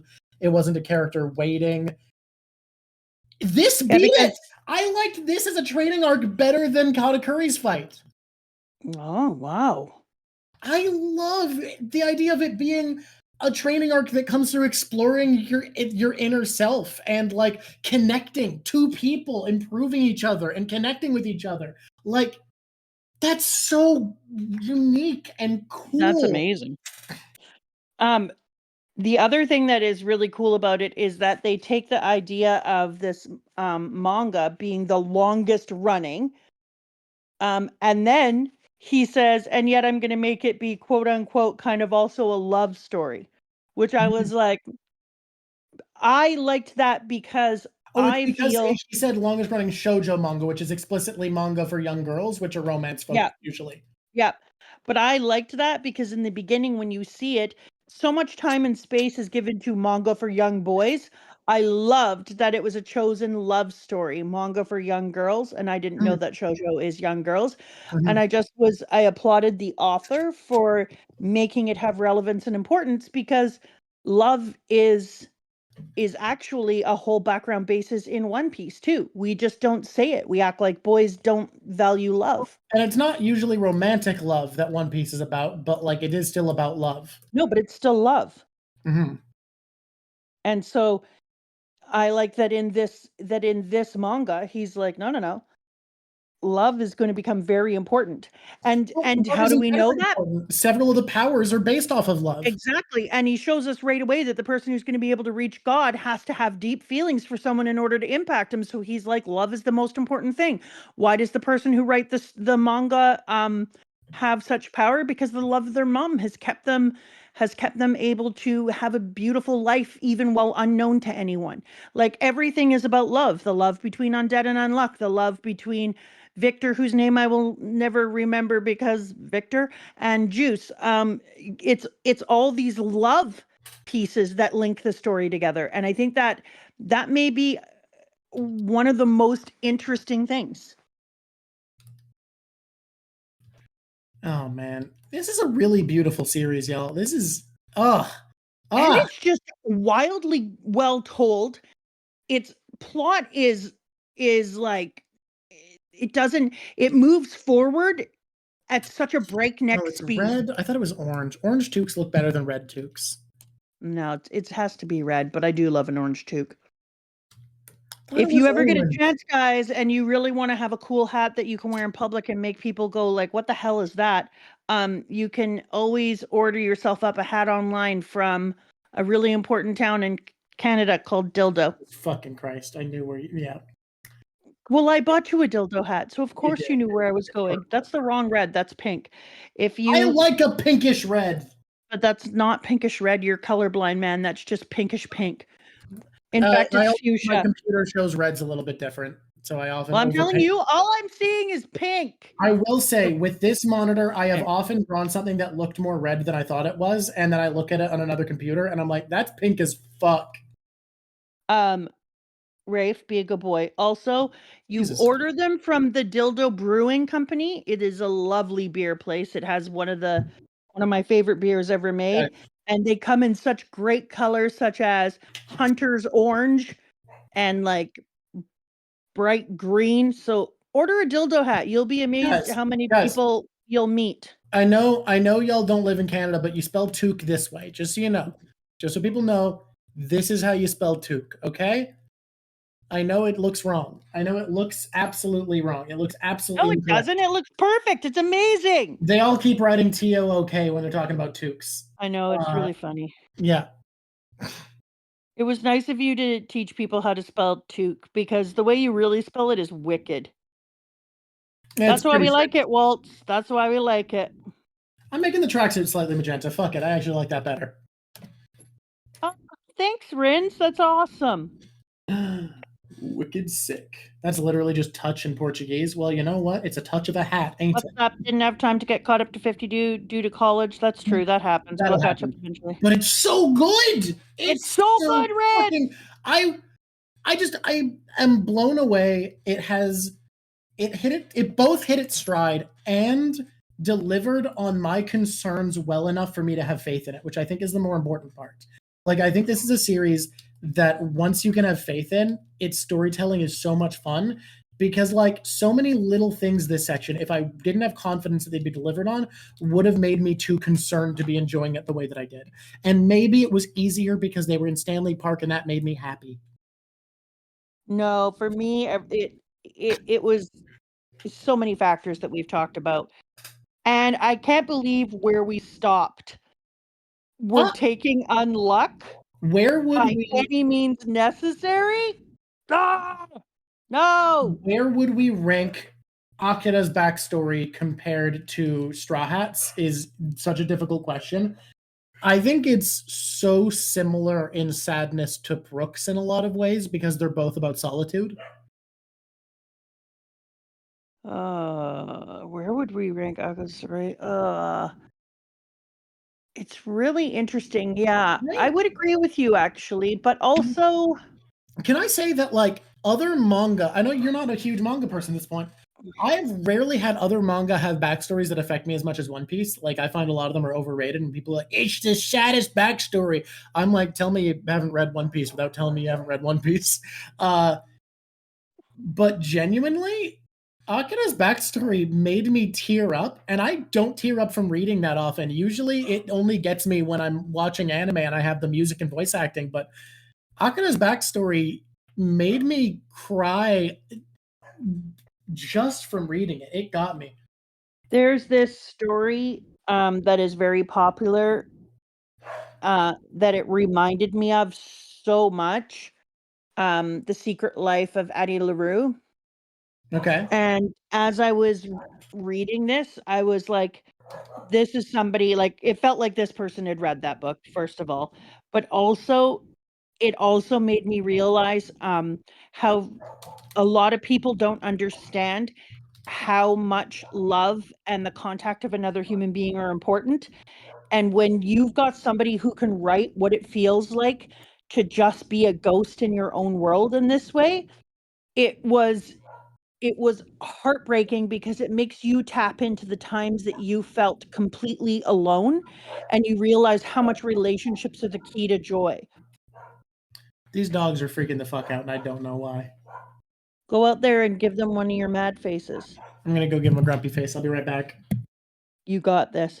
Yeah, you're right, KP. That fist bump spread, and he just keeps his hand out there and doesn't put it down because he's like, no, you exist. You're here.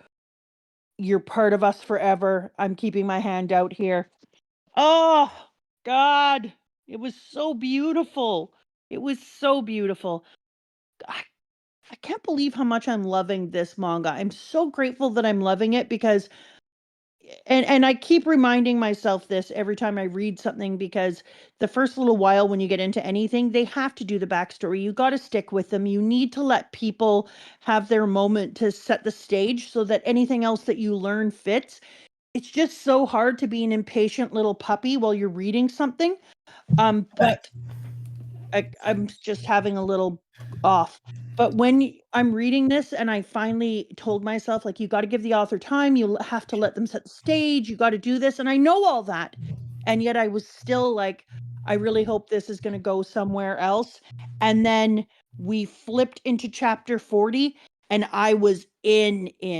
I was in to the point where I was just like, I am loving this story. The way they set it up, I love how they're answering all the questions I have already. They're not going to make me wait 700 million years. They're going to draw me in and show me things and pull me through. I feel like I am being sewn into this story. As I read it, I feel like I'm the piece of string and the author is taking a needle and just sewing me in. But I think it's not just the normal you need to wait. I think it is one of those things where when you act too big, it is hard to have that confidence. And like they've earned it at this point, but it's difficult. And the reason I want to bring that up is both of us had some distaste about Zoro meeting Mihawk before it was resolved, being like, this is too early to introduce something this big. If he wins this fight or if he's pouty, like there's so many things that could happen. And it's only because Oda stuck the landing that it worked. Like it's a type of thing that is difficult to make good. And he managed. And I think that's why it's perfectly fair that both of us had trouble committing to feeling confident about this story. Because like, it's so much bigger than Zoro meeting Mihawk early in One Piece. It's making huge, gigantic swings so early into its story that you're like, how the fuck are you planning to make this work? And they do. They really do. I could not advise a new writer to try to write a story with this as an inspiration for how you tell a story, because it's really fucking difficult to make this work. There's a reason we were both skeptical about it and having trouble having that faith that it was going to get going. Yes. And yet now I keep, and I have faith, so I'm not worried on where the author is going to go. I'm a little worried about the levels of sadness it might go. But now at the place that we're at, the author has done so much work and we're only on chapter 56 that I feel like I've been reading this for months. I can see like that. I feel like this story has been part of my life for like a long time. And then I'm caught up in its lore and I understand the deepness. And I think that that's pretty wild. How many chapters are there in it so far? You were saying like 200? Yeah, there's like 200. Which, should we get into my big corkboarding, or do you have some more you want to talk about before we do big corkboard? I thought we did your corkboard thing. We didn't do big one. We didn't do my... Or are you talking about juice? No. Well, I'm talking about the next loop. Okay, which, in my opinion, leans into my prediction that this is a video game. Yeah. Okay, go ahead. My thought, right? Guys, this is an efficient writer. This is a writer who doesn't waste space. It doesn't feel like the type of author who would bring something up like the arc and not use it, bring a factor like we only get one more and not use that one more. It feels like the type of author who's not going to bring up these ideas and not act with them. They have to be relevant some way. And you can make something relevant without it being used in the way you expect it to be used. It can be used as a bargaining chip, as a threat. It can be a red herring, but it will need to matter in the plot. So this prediction isn't absolute, because if you needed to use it in the simplest way, this prediction would be necessary. It would actually be required. I don't think that's the case, but I think this is likely. The way I see things resolving, based off of the fact that the loop feels like it has to happen again, we need to see the last loop. We need to see delivered on how special Fuuko is. We know that Andy can make it to the next world, and we know that the two main characters are Fuuko and Andy. And we know that Juice knows she has failed over and over again, and that Fuuko is the difference. That Fuuko is the first power anyone thinks can touch God. I think that Fuuko, yes, so the people in chat are agreeing with me. Fuuko is going to ride the arc into the next loop, and we are going to have this loop fail. And that sucks, because there's so many things we lose there and so many things that don't matter there, but it feels like it has to go this way. Yeah, and I absolutely agreed immediately, because first of all, who stops on the last life left on a video game? Yeah. That's who dumb. leaves the countdown timer at 4? So clearly, when you look at the board and they've only got one more space left of failure, they're going to fail. And so if that happens and it goes through, but also I said to you, it works, because if she doesn't make it in the same way she has before, she still comes back in the next loop. Yeah. She just comes back unaware. Mm-hmm. And so it does make a big difference, but on the other hand, it also doesn't make a big enough difference. We don't know if everyone comes back for sure. Yeah, we know that most of the people come back, but they're unaware. Mm-hmm. So it makes a difference, but it doesn't make a big enough difference that I wouldn't do it if I was the author. And then the other thing, the thoughts reset, but the person stays. And so the other thing is it would be fascinating, because we're meant to see that Fuuko is an amazing person, has that Luffy-like quality to them. People are drawn to them, even though they can be, oh, dude, that was so harsh when Victor was like, you're stumpy and whatever. Well, harsh, man. But fucking rude bastard, honestly. It was so rude. But on the other hand, it will be Also, really interesting you to have bad see. taste by saying she has no sex appeal. I'm sorry. What's wrong with you? Yeah, well, that's you. You're a weirdo. So, anyways, it makes me wonder how she would do the next world, if she would learn the lessons from the way that Juice didn't tell everyone right away in any of the realms, and how Juice was holding things too close to her chest all the time and trying to live them just for herself. Because they've mentioned that 5 times in the arc part that we've read up to now, about how she held it too close to her chest. Victor wanted to kill her so she could just move on and wouldn't keep repeating things. About how she never asked for help and felt like she had to do everything alone. They keep talking about that, whereas I think that Fuuko would come in a very different way and be like, how can I immediately ask for help? Because Fuuko doesn't feel like she needs to be all the strength. Mm-hmm. But also, Fuuko is fresh in this way, so it's easy to not be Juice, right? Like, Juice has had to ride it out all this time, whereas Fuuko gets to come back fresh and not carry on the lives that they've led. Well, it's the same as Andy has an easier time being Andy than Victor would, because he's suffered less. Exactly. Juice and Victor have suffered so much. You don't need to make, I can only have eyes for a person, DP. It doesn't mean that I'm going to tell someone else why they're not awesome. You can just not say shit, right? Like, that's a thing Victor could try. Just shut your fucking mouth. Look, just because you're only attracted to one woman doesn't mean you have to be. I guess it is someone being attracted to another woman with your body, so maybe you feel inclined to be vocal about it, but also don't be an asshole. No, you don't need to say things. Not saying things is free. That's true. They haven't implemented that chip in your brain yet to charge you for silence. Where you have to pay for the shit you don't say. Yeah. Y'all know it's on the way. Yeah.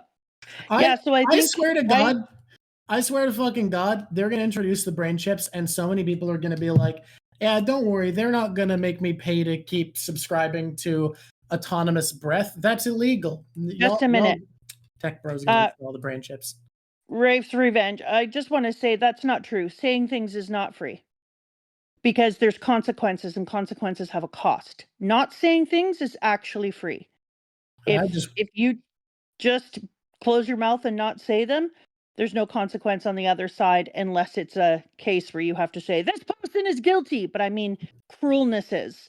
If you say cruelnesses, it's free to just shut up. And it is expensive to say it because you've hurt somebody. Yeah. I am so grateful that we chose this. And there were some people who were like in the YouTube going like, I can't believe they chose Undead Unluck. I can't believe this isn't more popular. I think it's just so weird. It's hard to pitch because like the big storytelling makes it feel bizarre and flippant, but like it cares so deeply about its characters, which was something I didn't expect going into it. The vibe we got early on didn't make me think there would be this deep reverence for its characters, but it's almost about how reverent it is for its characters. The narrative in this section is so metatextual and so about the love of writing this story, this love of the heroes they've created. And it's so why I feel like the author has to be God.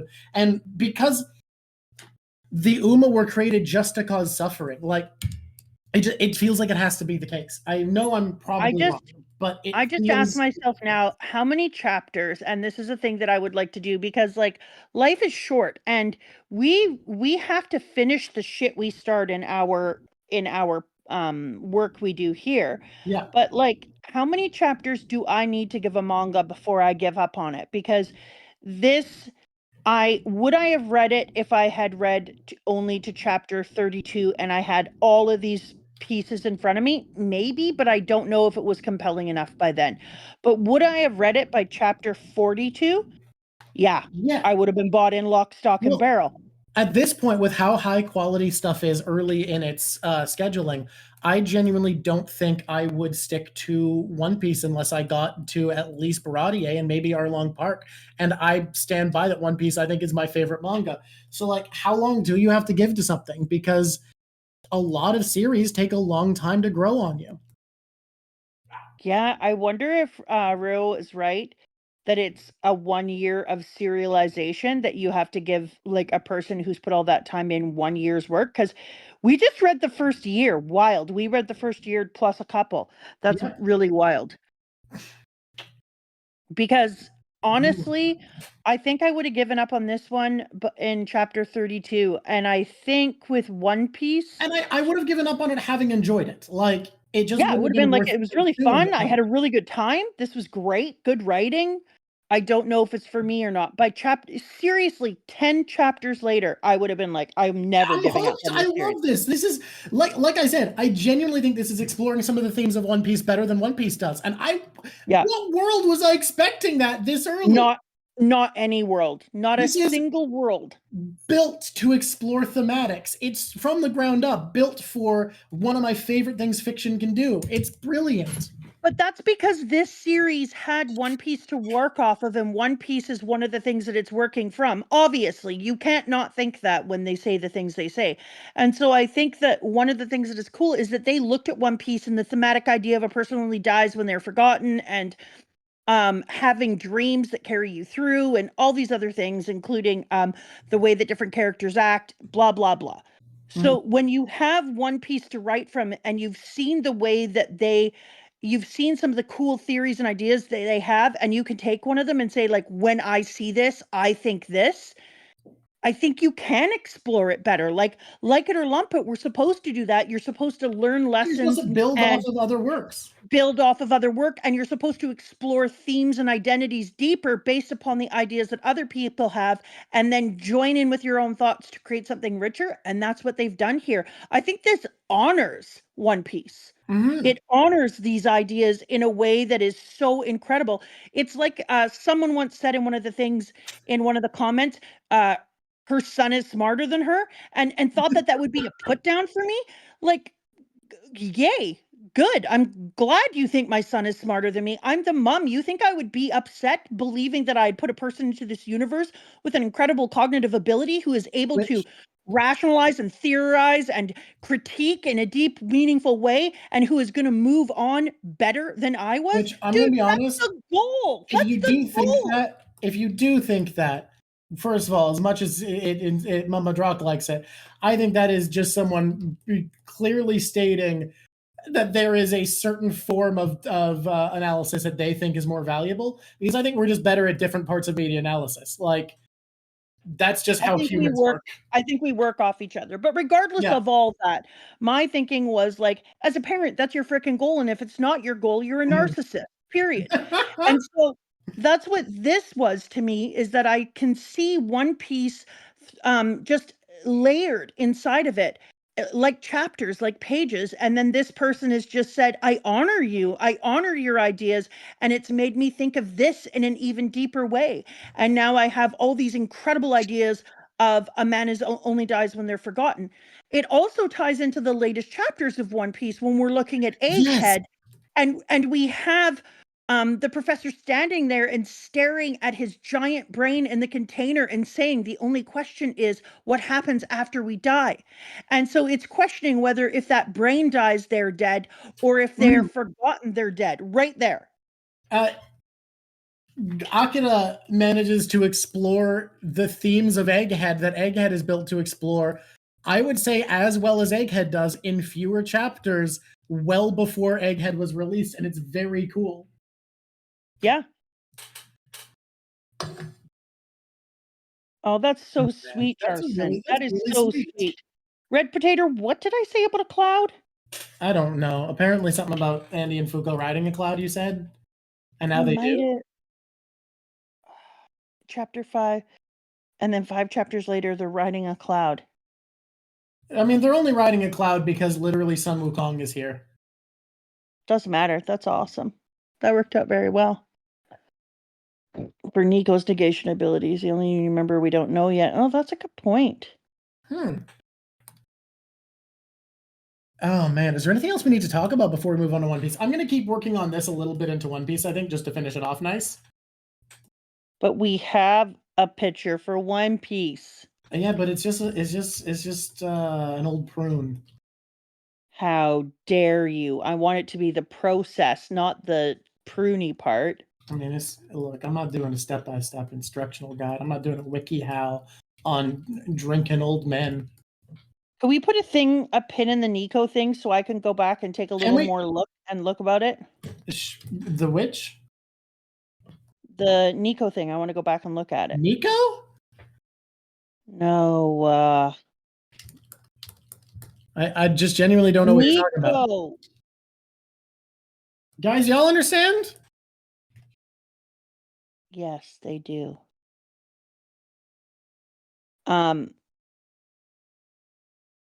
Right here. Where did it go? Any prediction for Nico's negation ability? He's the only union member you don't know yet. Oh, I have paid no attention to him. Well, we need to. That's why I'm saying let's put a pin in him so you and I can go back in and pay some attention to him. Because about what they say, because honestly, I didn't pay a lot of attention to him yet either, but clearly by the reaction of the squishies, he's going to be very important. Look, the thing is, I'm kind of used to, I know we pointed out today how nothing's wasted in this. I'm kind of used to mangaka saying there's this number of people and then being like, well, I only have 7 ideas, so we're just going to have a couple that are there. And maybe that's the wrong mentality to have here, but I ignored that one. Unimportant, unremarkable, uncaring. You know. Well, he's the reason they found out about what Uma Galaxy added. Interesting. That seems important. That's what I'm saying. Let's put a pin in Miko and come back to it. It's got like information. That's right. I'm putting a pin in it. I'll come back. Someone said do predictions in general, and like I think we kind of did our predictions. Like you said your predictions, I said my predictions. We both said a bunch of predictions, but mostly what I have to say about this one is Read Undead Unluck, you plebes. Come on. Hey, everybody. No, seriously, everybody who clicked on this because they've watched the anime, because apparently we reached where they caught up today, which is fucking criminal. Read it. Keep going with us. Join the book club. This is so It's so good. Do you know how much it costs to sub to Shonen Jump? It's $4 a month, and you get unlimited access to any ongoing series. Am I sponsored to say that? No. And because I'm saying it for free, they're never going to sponsor me. They're not going to give me money because I actually like what they do, so I'm just going to tell you to do it. Isn't that crazy that capitalism works that way? That because I like the product, I can never be paid by them? Wild! Okay, we do have to do closing segments, so let's do our top 5 characters. Yes. Listen to me though. Are we taking our top 2 protagonists out of the ability to be in the top 5? Well, I mean, we were going to let them compete for at least 2 episodes to see if they were constantly dominating. And here's the issue. I don't know if they get a permanent seat because I want to pitch to you a shared seat between Ano-un and Akira as number 1. I will take that. I will take that all day. Hell yes. Oh, it's $3 in the US for Shonen Jump. Hell, Ano-un, I fucking love, I adore Akira's back. And good. We won't talk about characters I would 100% design. Turns out Akira and me have similar sensibilities. I would fully design Ano-un looking the exact way that they do. But unironically, I think Fuuko and Andy should be number 2. Yes, Fuuko as like a shared spot. I think they deserve to share a spot this time. Yeah, fully. Because did I predict the negator ability? No, not at all. I did not predict the negator. Also, any growth that they make, any strengths that they add to their character came together. They were woven together in this section, and I think it's really important that they're not separated because it is only as a unit that they became so interesting. Oh man, yes. Can I pitch Rip number 5 just because Ano made me like them all of a sudden out of nowhere? I think it's interesting that you Rip number 5. I was giving Rip 3. You were giving Rip 3. I was not going that far. Then why don't we give Rip 4? Let's give Rip 4 as a compromise. Can I pitch who I was going to say is number 3? Okay, go ahead. I was going to pitch Juice. You know what? I could take that because Juice has been through some shit. Not happy with Juice. Here's the thing. Yeah, Juice is a bad in this in a lot of ways, but very compelling. Okay, well, I have a number 5. That's why I didn't think that Rip was a good 5. Okay, what's your number 5? Victor. I didn't want to say that, but I kept thinking in my head that Victor should be up here. And then should Juice and Victor share a spot though? I mean, in a way, they're kind of separate is the thing. But they were important to the story separately. They were separate entities entirely. That's what I was about to say, but they both had their own plot lines. They didn't move together. I think that Victor is 5 and Juice is 3. I agree. I liked Juice felt more important in the story than Victor for me this time. Yeah, but I would put Victor at 5 because Victor was not only compelling, but he was the reason that the story is going to move in the direction that it's moving. Least favorite character is hard in this story because I think this author cares less about making hateable characters than Oda. Like I think Oda goes out of his way to make awful people that you hate. I would agree. I think you want to hear who my least favorite character was? Can we do a 3, 2, 1 and we say it at the same time in case it's the same? Wait, I don't know its name. Let me tell you, we haven't mentioned mine. My least favorite character has not been mentioned by us once today. Mine either. Okay. But wait. Okay. I want to just look up so I say its name right. Okay, let's see. Just wait. I wonder if we have the same least favorite character. Okay, just wait. Jesus Christ. Okay, well, I can't find. Wait, okay, I got it. Go. 1, 3, 2, 3. Bunny. What'd you say? Bunny. I said Bunny. I don't hate Bunny that much. It's just like this author doesn't make hateable characters the way Oda does. Like he doesn't want you to hate his characters. And Bunny, I was just like, what the fuck are you doing here? What the fuck is your problem? Look at these people. No one's happy that we don't like Bunny. Sitting, are you also new to this manga? All the other people love Bunny because Bunny obviously does great things later, but Sitting, are you new? Saying if you just joined the manga, because Bunny at this point is nothing. Look at these bunny people. Oh my god. Legit. Yes. Throw Bunny in a wood chipper. Look, guys, this author doesn't like hateable characters. This isn't One Piece where he's giving us a St. Charlos every arc. Oh god, this is hilarious. People are so pressed about the bunny hatred. I think it's funny though that both of us picked the bunny. When I was thinking least favorite, I was like, who did I just not care about? And it's Bunny. Bunny is like, that's exactly what I was thinking. I was like, Bunny was fine. I mean, Bunny's I wouldn't nothing. like. I'm not taking Bunny on me on a boat if everything is sinking unless I have lots of spaces. Bunny is a late addition to the survival boat. Look, if Bunny ends up in the top 5 in the future, you guys have your revenge, okay? You know what this is? Bunny is our Usopp. Yeah. Do you remember how pressed people were when I hated Usopp? Should we do drip? Yeah, 100%. We should do drip. Okay, so let's each pick one because we do 2 drip per episode. Do you want to pick yours first, or do you want me to pick mine first? Who picked first last time? I think I did. Bunny does not get drip, guys.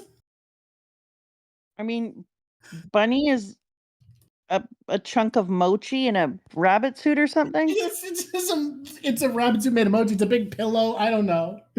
I don't know what it is. We suddenly have a much more active chat after our hatred of Bunny.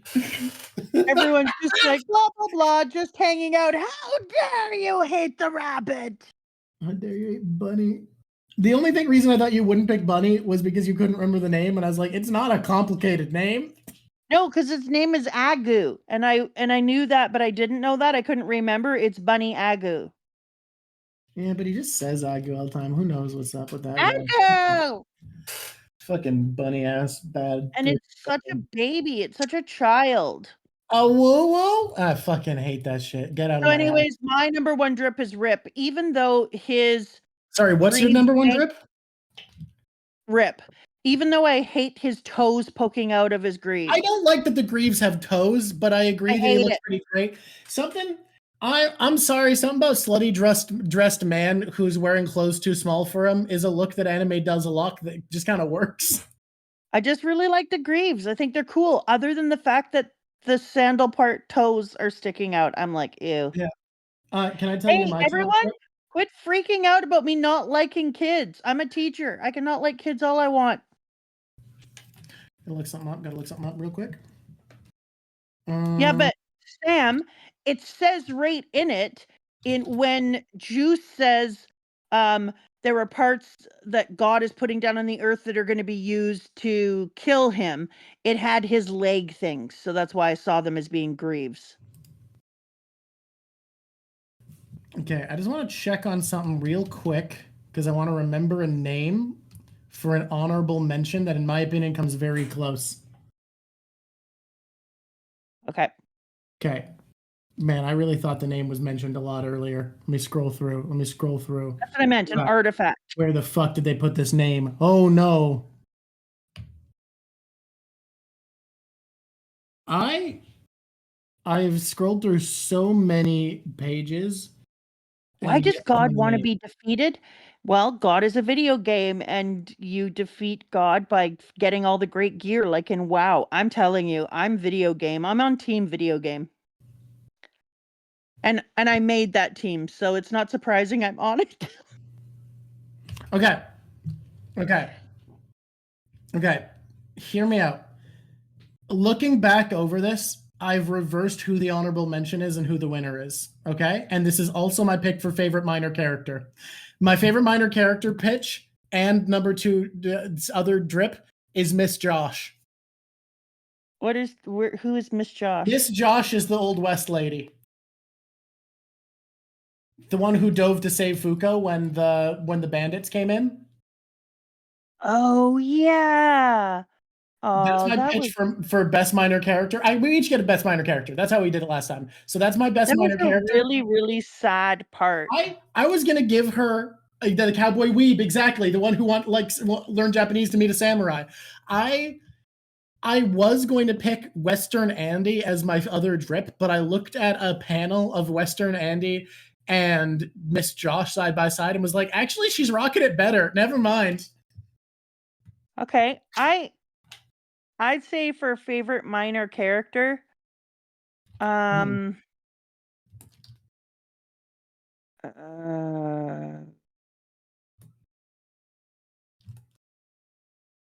it's a hard call. True. I think Anno's mom was my favorite minor character. Oh God, I think that's an even better pick. Good job. Good pull.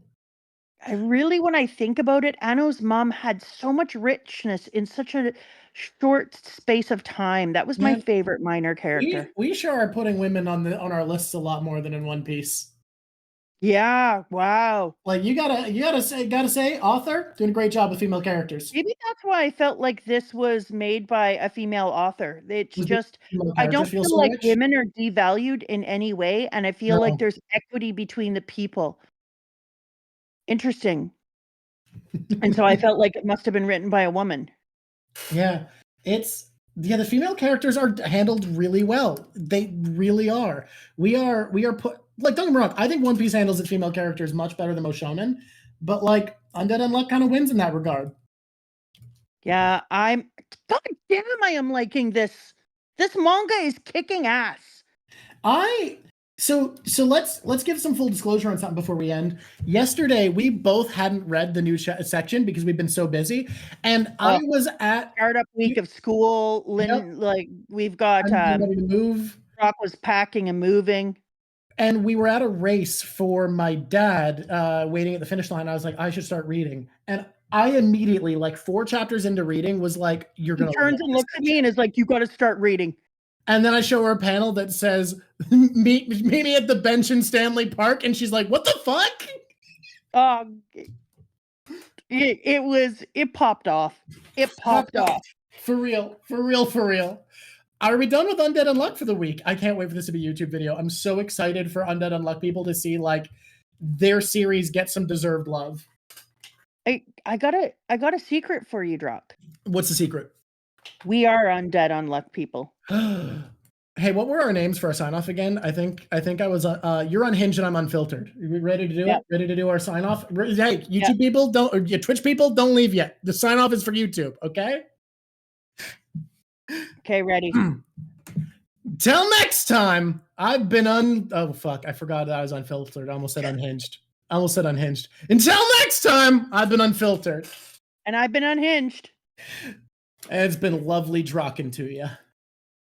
Squish on, squishies. Hell yeah. We did it a little bit wrong. I said mine too early. I think we did the wrong order, but it works well enough. We forgot all the like and subscribe. What is it, 93 next? 36 chapters? That's the maximum. 36 is the max, we said, so we have to do it. We didn't do the any of the hey, if you want to subscribe and like. Whatever. We've got to do it again. I'm sorry. Everyone gets to see it again. It's take 3. All right. You do YouTube. Let's do a fast version. Fast plugs, lightning plugs. Oh, I should do YouTube because I'm very good at it. You do YouTube plugs, lightning speed. Ready? This will be edited in go. post. Wait, I'm gonna make a new thing. Editor, edit this in earlier. This is just an empty thing, empty board for the edit. Are you kidding me? Yeah, now it'll be edited in earlier. This is your plug. It'll be brought in. All right. Checking my email. Here we go. Someone count me in. I don't do these things without a count in.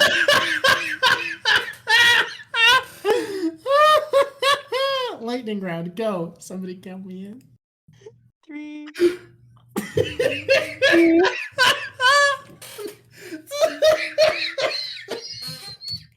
Put all this in, editor. Put every bit of this in.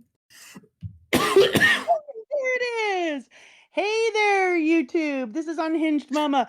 I know that you are unaware, and it's unbelievable that you haven't been watching Undead Unluck. It's undeniably unequal to so many things. It is unfair that you're not giving it a chance and unquestionably good. So come along, join us for the ride. Like, subscribe. Press like not again because then Drawk freaks out at me because I've told you to unlike it. And come and join us along for the ride, and you will be unequivocally joyful. Ciao. That was delightful. Okay. Okay, we did the sign off now. That's been added earlier. We're all good, everybody. We're all good.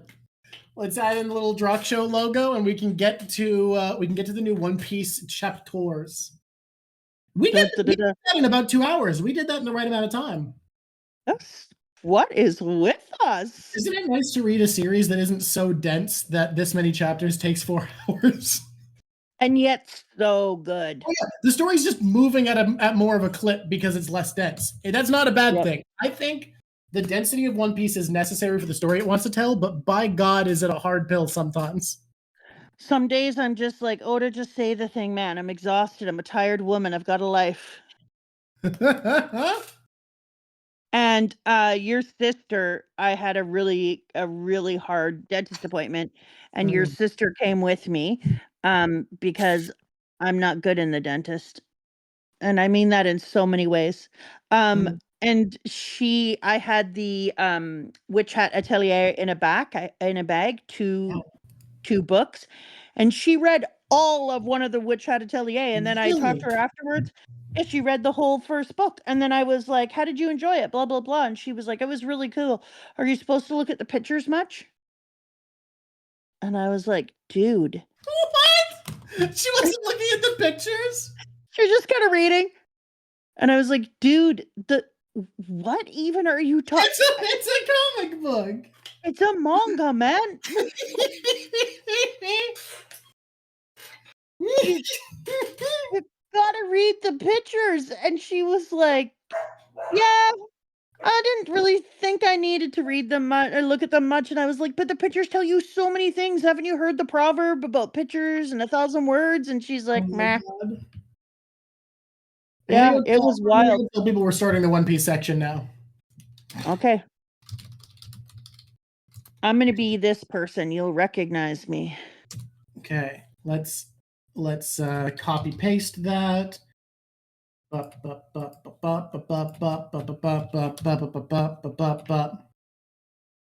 we'll put it in stream updates. Now I have the okay. up. I've told people One Piece is happening. Hello, people on the internet. Do you like One Piece?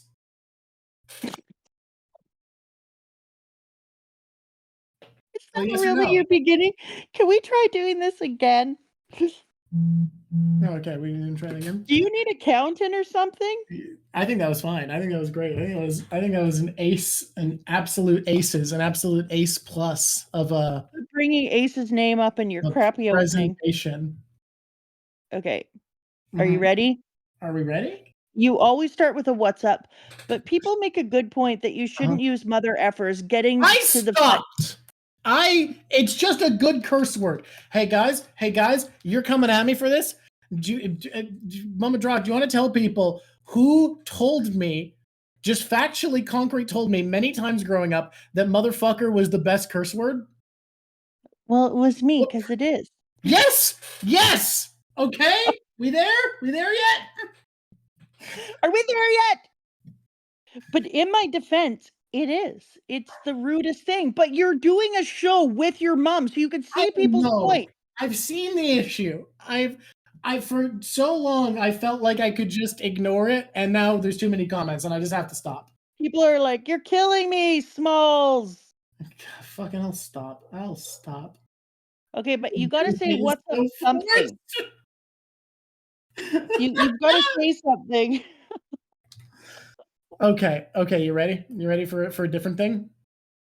Okay, I'm ready.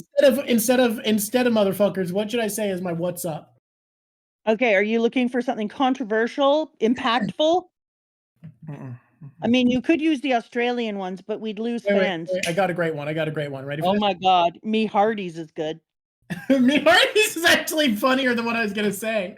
I was going to say comrades. I thought that would piss people off. I'm sorry. Me Hardy's is amazing. All right, ready? What's up, me hearties? Okay. Okay, that's the one. You know what, KP? You killed it. Do we like One Piece? You ruined it with that. We were doing What's wrong so with that? well. What's wrong with you like Me One Piece? Hardy's? God dang, that's Parasocial beautiful. to me. Thank you for the sub. Oh God, it's so, especially since it's a pirate manga. We're reading last month's One Piece. Well, we're discussing last month's One Piece and how last month's One Piece wanted to prove so many of my theories wrong, making you the winner of being the better theorizer. It's me, the wiener. I am here. What's up, squishies? The elders, probably not real demons who represent power and were in place and facilitate Imu. Probably just people that he gave powers to, satellites of his great ability. Oh, they can still be demons. They can just be Imu is stronger. They were probably made by Imu. If that's the case, I was wrong about that most likely. I still think they can swim. We're gonna do this thing, even though I'm supposed to be the one who's unhinged. We're gonna tell people what chapters we're talking about. So we're starting on previously, right? What? I think it's 1022, and we're going to 1025. Yeah, I thought we talked about 22 before, but it might have just been for Patreons. I feel like we talked about it. Let's go to the squishies and see what the squishies say. Yeah, I did a drawing about it. Remember? I did a drawing of 1022. Let me bring up that drawing if we can find it. According to my notes, the drawing was on my travel computer and I don't have it. Drawk gets a purple mushroom. Drawk gets a purple mushroom for sure. Editors, that's so fun for you. Hey, Juckles the Juck. Hello. Hi there. Drawk does get a purple mushroom. That's so fun for you. Yeah. I never uploaded the rope I drew. Remember when I drew that rope? You know what I think we're going to do? Even though it pisses some people off and they get all pissed off when I do it. Yeah, what's that? We're not going back and forth. You're just going to draw and I'm going to read chapter 1125 to people. Okay, go for it. Because that's what we used to. But shouldn't we be talking about 1023, 1024, and 1025? Or sorry, 1123, 11. Shouldn't we? We're going to, but we like to be able to read the most recent. You want to read the most recent chapter to people. Go for it. Yeah. Because it's fun. Big slurp. We're not going to read them all, but I think we should read the most recent chapter. And I think doing a little read through is always fun. And lots of people like to be read to like their mom is reading them a bedtime story. And if you don't like that, here's what I have to say. You can't always get what you want. Okay. Okay, here we go. But if you try sometimes, can you get what you need? Oh my God, I feel like you get it. Oh, good. I'm glad I understood. Okay, here we go. Chapter 1125, What Death Means, which come the shit on with what we've been talking about in Undead Unluck. Talk about Undead Unluck so weirdly well. Like, it is the same concept, the same themes. Literally couldn't have been better. It was the perfect week for this. Ooh, we got lots of people showing up for the first time. This is amazing. That's awesome, guys. Here we go. Reading. Get to the Seraphim, to the ships after they're charged up. As for the Sea Beast, weapons, and PX-35, Rob Lucci and Kaku. And wait, where's Stussy? I killed her, says Rob Lucci, wearing sexy bandages, I guess. His pigeon is so on fire. I don't care what I say about Rob Lucci. I'm here for his pigeon every day. What? We are now in possession of what we came for. Saturn, York, Punk's Records, the power plant. With these three, we gain the mother flame, a fire that never goes out. For the present moment, this is acceptable. However, we are so sorry, sir. There were 9 of us vice admirals executing a buster call, and yet we still allowed the Straw Hat crew and Jewelry Bonnie to escape the island. We will head straight after them to Elbaf. Don't bother with Elbaf. If there was a failure here, to blame this on, it was the colossal failure to envision Vegapunk's broadcast message.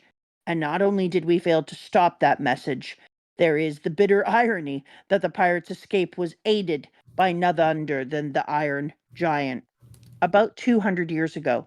But St. Saturn, we've been ordered to dispose of that thing. If anyone finds out, I'll protect you. Research it. The giant represents the future. It will prove very useful to the military one day. That little past conversation was something quite beautiful. Thank you, my lord, said the goofy-looking scientist. We are endlessly fascinated with it. Good for you, goofy scientist. For 200 years, it never budged an inch until now, when it clearly moved to protect Straw Hat Luffy. St. Saturn, I ask you this as a soldier in the service of the government. If you consider that a failure, that would then suggest that Vegapunk's statement was true. Oh, suddenly the person who says that is finding himself dead. In the air. I love the brutality there that Saturn just fucking ices the guy who's, because to even have it matter whether that's true or not is worth killing you over. Exactly. And like blood flies out of every part of his body and we hear a cracking sound and then he falls to the ground. Vice Admiral Doberman. Sorry, Doberman, you died beautifully. Get the medical team now. Vice Admiral. Inside the lab. Oh, what's this? Island clouds? Oh no, says the greedy bastard Vegapunk who Drawk likes because he has terrible taste. The island clouds. Did I mention cute freckles? Oh my freaking God. Stop talking. The island clouds are multiplying. Has the cloud plant gone out of control? It's Edison. He was supposed to be dead in the Fairbro's face. She picks up a gun. Oops. Busted, says Edison. And clouds are clouding. Damn it, he tricked me. Well, there goes Punk Records, because she shot off the center part of the cloud, which allowed the top of Eggpunk Island to float on up. And what does that part of the Egghead Island have in it? A brain? And you know what they say? People are alive as long as they're thinking, I think is what a guy named Andy says, and he's a zombie. No. But yeah, I see your point. No, if I only had a brain. You were so close. Oh, okay. Yeah. So all the Punk Records in the brain go flying up. Woo! All right, back to the drawing board. Okay. Sacred Marijois. Oh, this part's so good. What does this mean? Was Vegapunk's story true? Where is Akainu now? How will he make good for his failure with Kuma? The world may sink under the sea, but that shouldn't matter to the Holy Land. Shut up, one of you dumb dragon dummies. It's not enough food. I requested beef for dinner, chef. What is this? What is this fish for? Forgive me, my lord. We've run out of... I've never been so humiliated. He picks up a gun and shoots him. Because that's what you do to your chefs. Yeah, that's we the have best a way. steer... We don't have enough food. Shoot. Do you know where to get food if you don't have a chef? We have a serious food shortage. Would you believe that yesterday I was forced to forgo one of my meals and a snack? Well, you could just go down to the whatever. What is a prisoner's dying? It's famine. We'll starve. Put everyone in charge of food to death. That's a great idea. That's how to get more food. It's mismanagement. If there's no punishment, the lower classes will think this laziness is acceptable. Oh, it's Moonhead. He is, every time I see Moonhead in the Chamber of Powers of Marijois, I don't usually see Moonhead. But every time I see Garling, you know what I think to myself? Mac tonight. Every time. I've told you before and I'll tell you again. You just only think about Mac tonight? Every single time I see him come into a place, I go, oh, the shark man, yeah! Every time, without fail. Can I tell you what I think about when I see Garling? Yeah, go ahead. How One Piece does a kind of interesting thing where most of the people who are born with privilege are useless, but those people who have enough natural ambition that they actually want to make something of themselves despite their position of privilege are terrifying because they've had every resource to back and fund that ambition and give them insane amounts of training and advantages when it comes to learning. Yeah, that's very different than Mac tonight. It is. His sword does look similar to Shanks's because sword taste is genetic. What swords you like to use is a genetic trait. Yeah, that is a genetic trait. He actually does look a little bit like Shanks in this one, Okay, even though wait. he's got the weird Let's moon thing see if it's sticking out of true. the side of his head. Let's see if it's true. What kind of sword would you like to use? If you have your pick of swords, we'll see if it's genetic and I have the same pick of sword. A giant know my wooden, sword. a giant wooden, overly heavy sword used for training. No. Let's be real. Let's be real. You're a cool fantasy warrior. What sword you grabbing? Fine. If I'm in a fantasy world, it's a katana. It's also gold handled. Okay, it definitely. You know what? Sword taste is not genetic, or I inherited taste from my dad, because my choice is big sword. Yeah, because you're built like you should be picking up a two-handed battle axe. Big sword. Yeah, that makes sense. You've got the lungs of a barrel. Anyone who picks a halberd wants to be a town guard, and you know what? I guess I respect that. Go for it. Be a town guard. Anyways, let's keep going. You're supposed to say, let's move forward. That's how I do it. But you say let's move forward. You don't say let's keep going. No, I always say, let's move forward. Ask Papa Drawk. We do need halberds are good, but did you know that one of the main reasons they were used by town guard is because Wait, I they have could to be ask used your for father. fires Father, and stuff? Yeah. Oh, we gotta find out actually. what kind of a sword would you use if you got to pick any sword? Just imagine you get to pick a sword and answer the question. Two-hander. Oh God. Okay, never mind. We're in it. We're in it. Sword taste is genetic, guys. Sword taste is genetic. Yeah. We've proven it here today. He said two-hander. We're in it. That was hilarious.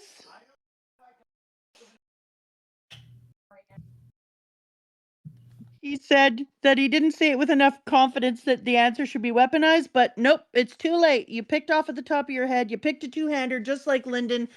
It wasn't because I picked a beautiful katana, but and the boy picked a two-hander, but then in you come and prove it. Now we have to ask your sister and see what she would pick. See if it's a katana. What if she wants a big katana? Then she picked up a little from column A and a little from column B. Wow. Who knew that we were going to be sciencing? Chamber of Power, Marijois. Call my sister and ask. She might be sleeping, guys. She just had twins. She sleeps. You can't just call her out of nowhere. She sleeps when she can. Anytime the twins are sleeping, she will be sleeping. Yeah. What do you think they're doing here, darling? I am here on important orders. What orders? From whom? Where's your proper deference, darling? Know your place. Vegapunk York is henceforth my direct subordinate, as I assume the role of Godhead of Science and Defense. And these guys are all like, so that means I feel like that's going to tell me something, but I'm just trying to process it. You mean the world we thrown into chaos on a level we have never seen before? Let us do the utmost to improve it together, my fellow elders. 5 elders. Saint Fizz Garland Garling, Godhead of Science. How ballsy this guy is that he takes into the role of being like my fellow elders, like he's the big shot immediately. It really feels like he should have come in and been like, well, shit's changed, and instead he came in and said, like, this was the obvious progression. We all knew I was going to be here one day. Like, the fucking cojones on this moon-shaped man is insane. This dude wildin'. Like, he gives no shits. It's so hard to not love this villain. I have never seen a villain who more walks into a role, because a moment ago they were gods, he was nothing. They were planets, he was just He was a guy. He was a guy who was in the richer upper class. And now he's like, well, I'm just going to walk in and take this seat that used to belong to Spider-Man. Wait, have we talked about the fact that the Spider-Man is the science god and Spider-Man's a scientist? It was so bright. Damn. So wild. I have no words for it. Dude just Is there a doesn't give a superhero shit. who's a skeleton horse? What? Well, the science god was the Spider-Man, and Spider-Man's a scientist. Yeah, exactly. We just said that. Yeah, but is there a superhero that's a horse skeleton? Oh, not that I'm aware of. You got the Ichabod Crane. Is that a horse skeleton thing that you care about? I mean, not especially, but I guess. All right, like, then no. Future Island Egghead. St. Saturn. What's the matter, St. Saturn? Hurry, get the medical team. St. Saturn. What's happening to him? This is an emergency. Nothing must happen to the highest authority in the world. He's sick with something. What do you need, St. Saturn? That's a pretty good death sound. What do you think? I think it was good. I think he did a great job. He's 2 days old, so you don't. Yeah, I feel like I really nailed that. And then pieces of him are whisking away, and black oil is around, and smoke's wafting out, and his face is changing into not a good look for him. Have I been great emu? Saturn, why did you allow Joy Boy to escape? Mercy, emu, mercy! I did not know those powers were so nebulous. And then he blows apart and everyone flies. And what lands on the ground? A skeleton, which was really interesting. For some reason in my head, and then somebody goes, bones. For some reason in my head, I thought he was going to totally evaporate or like go into a pile of ash, but Emu left the bones, man. That was kind of harsh. I know you were reading, so you can't, but I'm doing some great art about this right now. Let me go and look. Oh, damn, man. I was making deading sounds at the exact right part. Like, you're actually killing this. Yeah. What do you think of this incredible artwork? I also like the idea that it looks like Emu is sucking his soul out with a straw. The crazy straw, yes. Is that really what we're doing here? That's what we're doing here. He's giving him the slurp. Oh my god. Okay, moving on, slurp boy. Get him with the sippy straw. Get the zippy straw out. Crazy straw for a crazy event. So we weren't able to steal the lab. Hey, wait! We can't move on from that. That was so funny. German accent, crazy straw for crazy event is wild, actually. I can't just roll on without acknowledging how fucking funny that was. That can be a little thing under here. Crazy straw for a crazy event. What the fuck? I'd be a bad co-host if I didn't make a stop on that one for a moment. If I didn't get us to make a quick pit stop on that. Okay. Add a panda man, huh? I can do that. That's easy. Let me look up panda man. I believe it's pronounced Pondamon. You're wrong, but okay. So we weren't able to steal the labathase? Damn it, York blocked us. Our mental waves will reach anywhere, though. York still has access here. I know, but it's better than physically handing it over to her, right?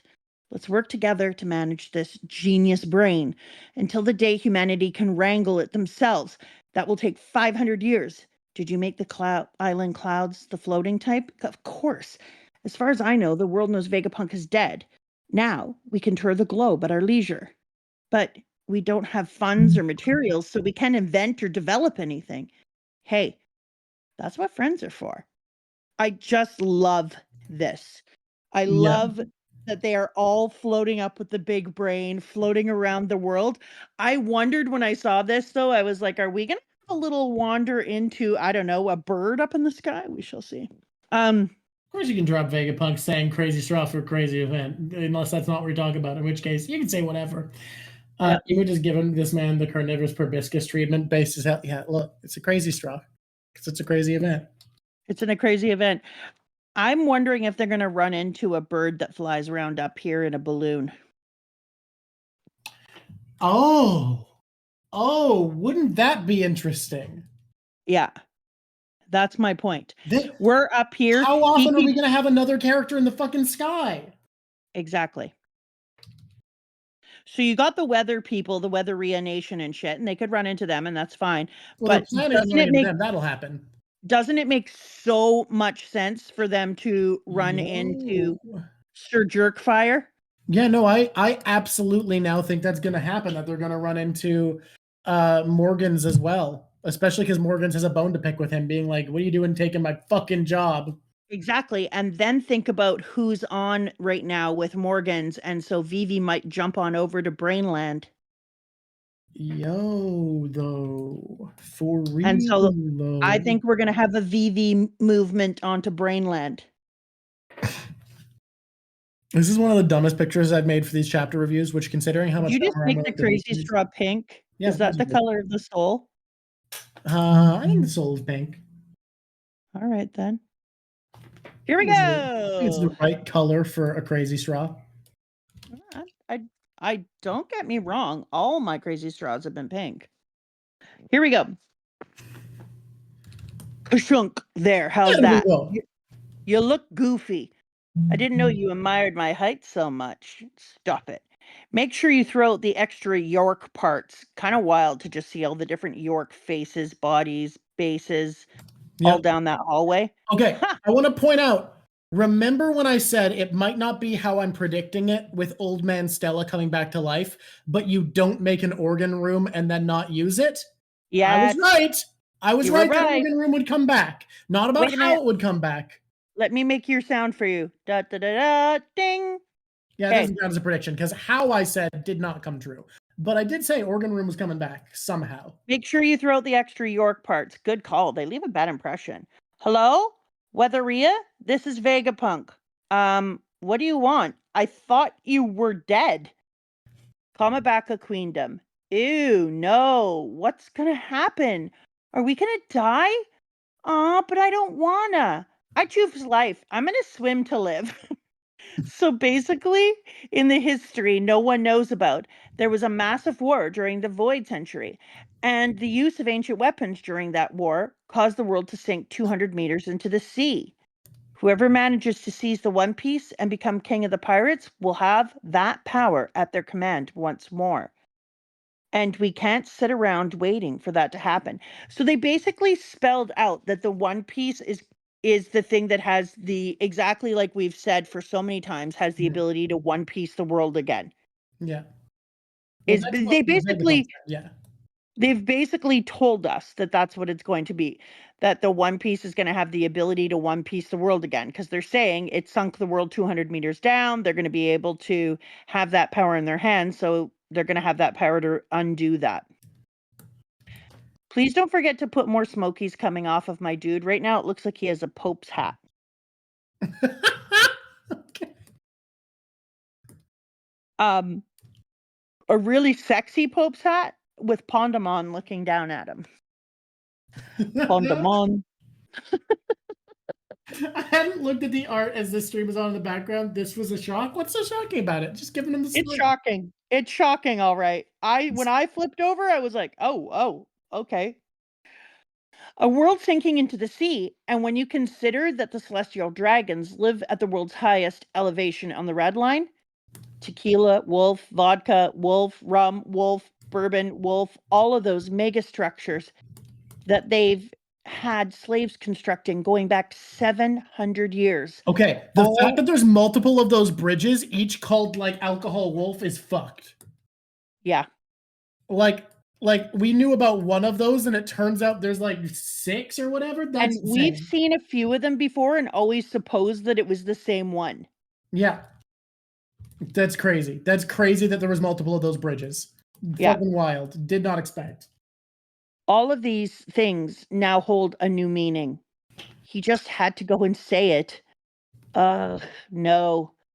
The problem, Vegapunk, is that not everyone who That was believes your cool. warning is going to prepare for this looming disaster peacefully. This demands a swift resolution, because it won't be long before the people of the world begin to fight over safe ground. Oh, Fucking, we're baby. gonna have a world war for realsies, yo. Oh, baby. Things are about to get wild. I unironically think this art is really good, and it sucks that it is good when it's this dumb. What the hell? I came back here and we had gone into a new area. Okay, that's crazy. Dragon is still looking east, you're right. I think he's following his nose. I have to tell you, this section that did we not talk about, let's not talk about 22 because we already did it. So let's Talk start about in 22. 20. We'll start at 23. We'll start in 23.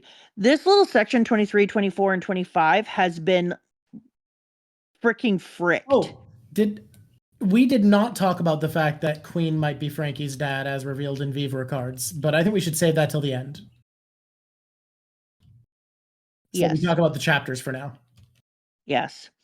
Okay, so starting in 23, right after the king Haki has knocked everybody out, and Oda was like, "Do you remember when everyone said that you couldn't put any of the energy of Haki inside of things, but Mama Drawk said you could?" Oh, Mama Drawk is right. I just want to say that again. I just need to say that again. It's really important. I was talking to Oda, and he was like, "Make sure you re-mention that." Yeah. I remember Oda saying that to you. It was actually in the chapter. He said, "Hey, Mama Drawk, remember when he said that? Remember when he said that hockey could be stored in objects? Well, I got one crazy for you. I'm spinning a disc that I think you're gonna love." Did I say that when I was saying that? What chapter was he drawing? You've been saying that for a while, but I think since like just post time skip, I think you've been saying that hockey could go in food. Was the first time you talked about it being stored in objects in different ways. Look, you say it's a foregone conclusion. You don't remember how many chatters have been telling Mama hockey doesn't work like that whenever she talks about this shit. And that I was a dummy. You need to understand, guys. So many people don't understand what implication is, and unless something has been directly said to be how it works for sure, people will constantly be like, "That's not how it works." I have been taking the heat for this. I said, there's a reason that we feel so much vindication. I know hockey stored in objects feels like a foregone conclusion for some people, but like, oh, thank you so much, Demon. Thank you for Clown. something. Yeah, and so I said it first in food, and I still want to see more of that because I know that he's infusing hockey into food, and I think we should be showing that. I don't feel convinced that you're right about that, but I feel like it's likely. I feel like it's very likely, I'm convinced, and that it's part of the food thing. It feels very right that his food is just different because his food is infused with hockey. And then and then we saw that people were putting hockey on arrows, and I was like, what if it's infused inside the arrows? How else could it be used? Blah, blah, blah. I feel like to me, that one felt like it doesn't prove hockey can be stored in objects long term. Because, of course, you could store it on a projectile long enough for it to hit its target. Otherwise, hockey's a system that basically only benefits melee fighters. And I feel like Oda wouldn't make the world more boring that way. Yeah. But I also was like, well, we must be able to store it in some way long term. But we started to question it. What other things could you store it long term in, and blah, blah, blah. When we saw the weatheria and the untying of the wind bags, et cetera, et cetera. And so this was just like perfect. I agree. I'm so glad you got vindication. And Jesus Christ, that was a blast of Conqueror's hockey. That is wild. I also love that apparently strong hockey can demanifest any of the elders who the other one summoned, basically suggesting that they are not fully there, that they can all appear to help each other, but they are still somehow back where they were. But also, it felt like they were really there because they were touching, they were manipulating, but they were less there. They were able to be sent back. There was part I feel like literally they were there, but they're somehow, it felt like they're somehow still connected to the magic circle that sent them there, that wherever they go using magic circles, that they are still tethered to the magic circle. And so the hockey being so strong undoes the tether and pulls them back. It's interesting. It also makes me feel like because hockey can undo devil fruit powers if it's strong enough, it also makes it feel as though what emu does is either a devil fruit power for them or similar. Like, I like the theory that emu's the real sea devil, which is why it works like devil fruit powers. You know what I like the idea of? Was that? I like the idea of I don't feel like I've seen the breadth of anybody's hockey because this hockey is so much stronger, Joy Boys, that I feel like I still have things to look forward to watching Luffy develop. Yeah, I got that feeling as well. And that's why it felt like I was sitting there and watching this. Here, I'm going to give you some ASMR. Okay, you guys ready? These are small poppers, you know, on the puffy, what's it called? Bubble wrap. Small bubble wrap. They're not There you coming go. through because Discord gets rid of non-human noises. I'm so sorry you guys didn't get to hear it. That was the greatest bubble wrap experience you could ever imagine. Rest So in just peace, all of imagine us. it, but you're wrong. Double it. Oh wow, that's pretty impressive. Double what I was thinking. Crazy. Yeah, Check that's art all. real quick. Yeah. Your father checking? just came in here and handed me a big package of stuff because I bought polymer clay for my classroom because we're doing a really crazy novel studies. This is a plug for the long way down, and this boy is in an elevator on the way to go get revenge, and and ghosts from the past come and visit him, and they're going to be making polymer clay versions of what they think the ghosts look like while we're listening to the book. Guys, look what Cricket has done. It's a crazy straw for crazy events. Jesus God. I heard that the anime people just got to hear Emo's voice for the very first time. I'm very excited. Here we go. Moving into the I'm gonna thing. change your quote slightly because I think it'll be funnier. Okay? What? No. No. Wasn't it a crazy straw? A crazy straw. Yeah, I'm changing it to crazy things. hear me out. I'm changing it to crazy straw for crazy night. This font is too unreadable. I thought it'd be cute, but it's just painful on the eye. Nope. Yeah, I'm gonna go into the. Here we go. Having the Conqueror's hockey of Joy Boy, original Joy Boy, be that strong. Also, unlike us, where we can't make batteries nowadays that don't delete some of their power out every single frickin' day and cause it so they can't use batteries in a more effective and efficient way. Frickin' hockey being powered didn't seem to diminish at all. No. Do people Tethered it from the know back. how bad large power storage technology is? Like, I think it's not commonly known. Can I briefly do like a tiny tangent to tell people that because it's so crazy? What's a tiny tangent? Tiny tangent's like less than a minute. Guys, Do it. what do you think is the way we store large amounts of electricity? You're wrong. It's dumber than that. The reason we can't use solar power and wind power for most electrical infrastructure and that we should be building nuclear plants for better sustainable electricity is because our current best way of storing large amounts of electricity is to use the electricity to power a pump, to pump water into a big bowl, and then over the night, when the sun isn't there, pull a cork on the big bowl and have the water come out and hit a turbine to make more electricity. I'm literally not joking.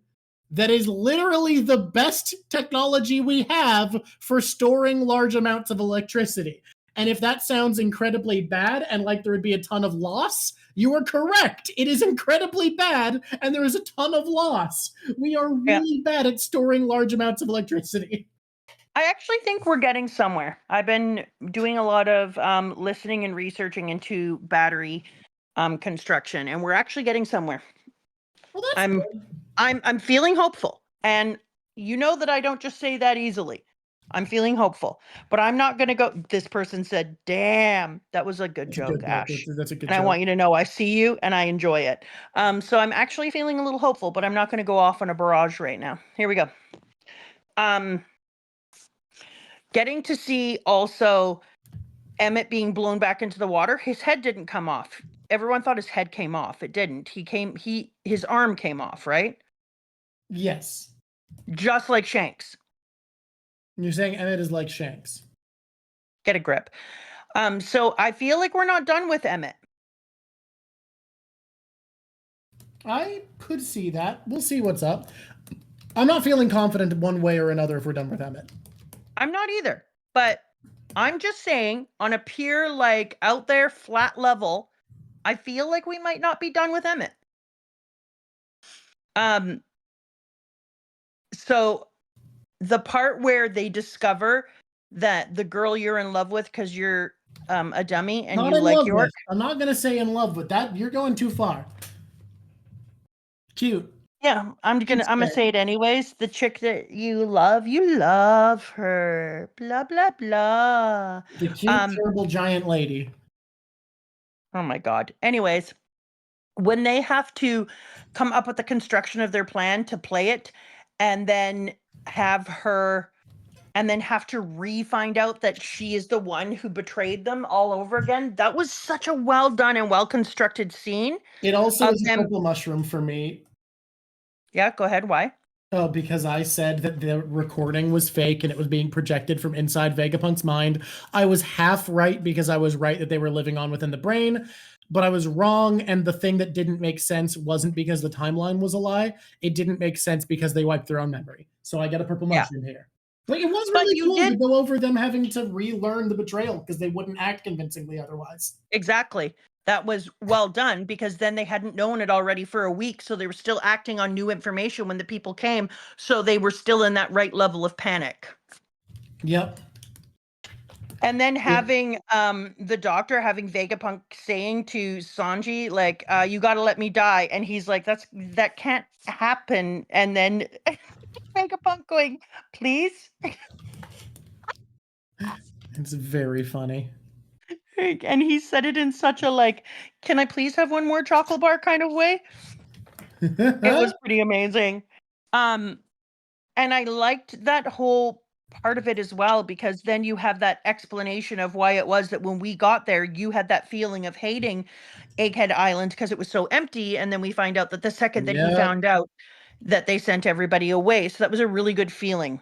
I wouldn't say hating, but it did feel too empty. It felt like it didn't feel full of life the way a One Piece island should. But I don't disagree with you.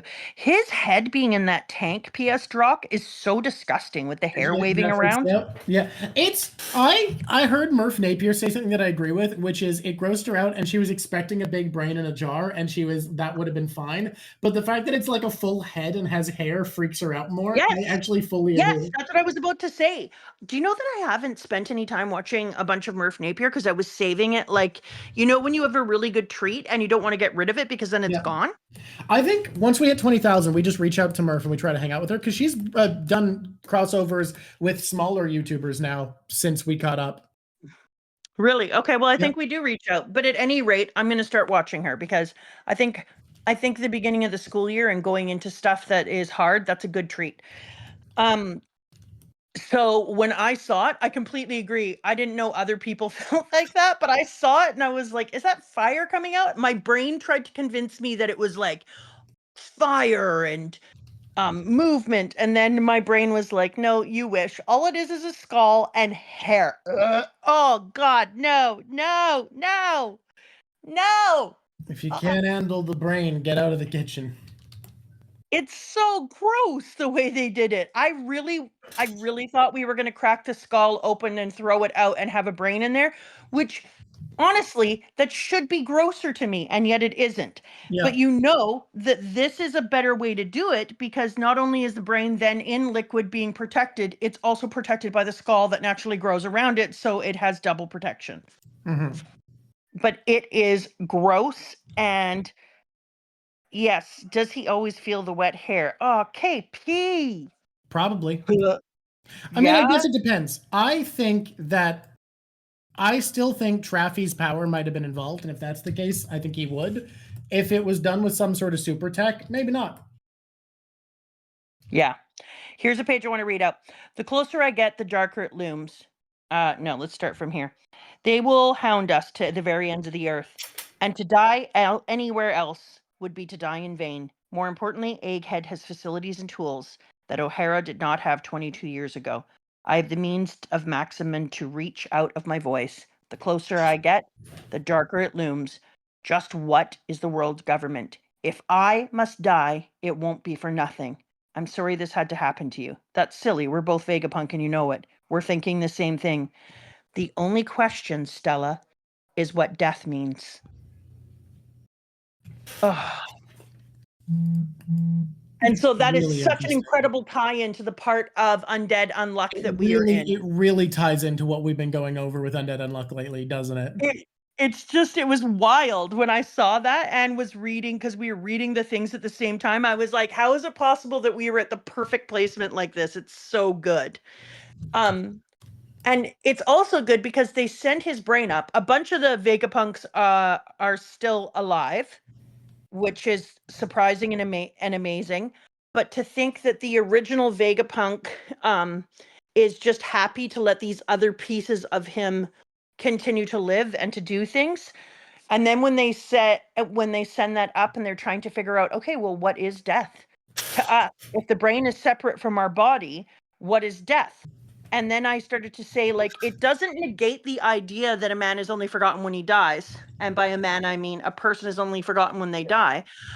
Instead, it kind of says, like, is it possible to attach soul to the brain? Is it possible that Vegapunk could have his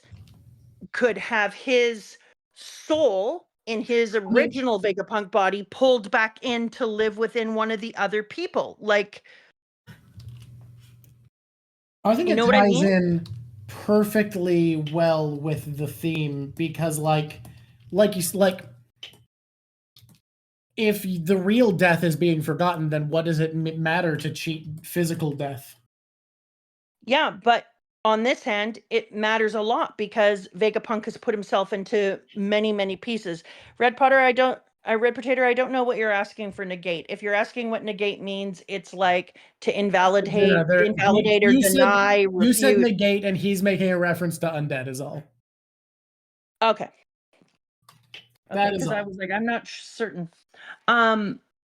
So for me, I think it's a combination in this scene, which is why I really liked it, that I felt like Vegapunk could be talking both about his soul and his mind and his legacy, because he said I won't die for nothing, which implies that he wants to put some of the research that he's done and for the better of humanity in the future. Like, he actually knows now about some of the missing time period, and he'll be bloody damned if he doesn't make sure that that information isn't moved on.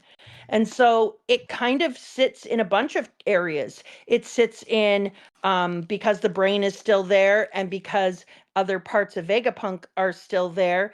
Do they live on and therefore he lives on? It does the brain is still alive so the brain can still think. Is the brain him? It does the can he move his soul over? And it does the he's giving his life purpose and therefore he is not forgotten. So it does them all. I feel Which like it should. Egghead is such an interesting exploration about the concept of death and the separation of body, mind, and soul, and keeps using its sci-fi elements to explore that in unique ways. Also, the art is unhinged, and I don't know what it is. I'm realizing every time Emu comes up, I need to draw really dumb artwork. Like, it's just I was gonna consistent. say, like, every time we do emu, you never really do a scary, freaky emu. Look at the last one I did. This was the rope picture. I forgot. This was the rope picture. It was Pepe Sweat Emu with the rope. Yeah. Like, you literally just turn him into Crazy Frog every time. I just make him a meme every time. I think it's funny. Are you scared of emu, Drawk? Are you scared? I think it's just funny. I think it's just funny for me to take the ultimate villain of the series and make memes out of them. Hey, Drawk? Yeah? You scared, bro? I don't think so. I think you should keep looking at it. I'm not worried about people dying around Sanji, because let's be honest, if we start to play that game, everyone should be worried about being around the Straw Hats, period. At this point, yeah, pre-time skip, no one died near them. Post-time skip, death follows. Everyone dies around them. Goodbye, Yasui. Goodbye, Ashura Doji. Is everyone leaving? Bye, Izo. No, I'm just talking about all the people that have died. Oh, yeah. Hey, Also, bro, God. I was a little confused that they said 200 years ago that the scientists started exploring it, but they said it hadn't moved. It hadn't moved up until blah, blah, blah. So it feels like 200 years ago when the scientists started exploring it, they're not the ones that made Emmett move. They kind of made that clear. And they also kind of made it clear that Emmett moved and not a lot of people knew. Yeah, they buried the information. So that I think is going to come out in the future, and we're going to find out 200 years ago something really important that happened. And also time is going to become an even bigger issue. Do you remember when I said time is part of One Piece? Like, yes, timing is timing is really important to Oda. It's hugely important to the story. Yes. I do remember episode 2 of our show. Thank you, Czar World. That's what I was doing. That's why I did it. That you've got the joke. Are you scared, bro? Well, it's going to become even bigger because the gun that's on the table right now is time. And we have had oh God, what's her name? The chick who moved 20 years into the future and then created the blah, blah, blah. Toki. Or into the past. Toki. We had her move in, Toki be able to move through time and to create a thing that allowed others to move, Lady Toki to move people 20 years into the future. Time and time skipping and time movement have not been accounted for yet. It's been a side piece in a story. And I think that it's either going to be, we're going to move into time skipping and the dimensions are going to kind of have a collision of events, and we're going to find out some interesting things. Also, I noticed that in I'm sorry. Can we take a brief pause to acknowledge that this is the image someone saw of Chatter, a first-time chatter who just said, I saw One Piece in the title and clicked. This is the first image they saw of our channel. Who said that? A chatter, a first-time chatter. Let me scroll up. Hello, Guitarisuto, who showed up and said this. They showed up just because it had One Piece in the title, and I just love to think that this is the image they saw for our One Piece stream. Oh my God, Guitar Sutra, welcome. Also, yeah. You got to know that anytime Drawk draws emu, it's always going to be this. I'm a simple man. Yeah. I see One Piece and I'll show you the other one quick because we were talking about it, and it's funny. Whenever we draw emu, for some reason, I need to make him a meme. It's just necessary. This was the previous emu drawing. I think it's because Drawk is actually scared of emu. I just think it's funny to take the ultimate bad guy who's a shadow monster and turn him into a little joke man. I think on Patreon sometimes if we feel like it, if we got time. Yeah, sometimes.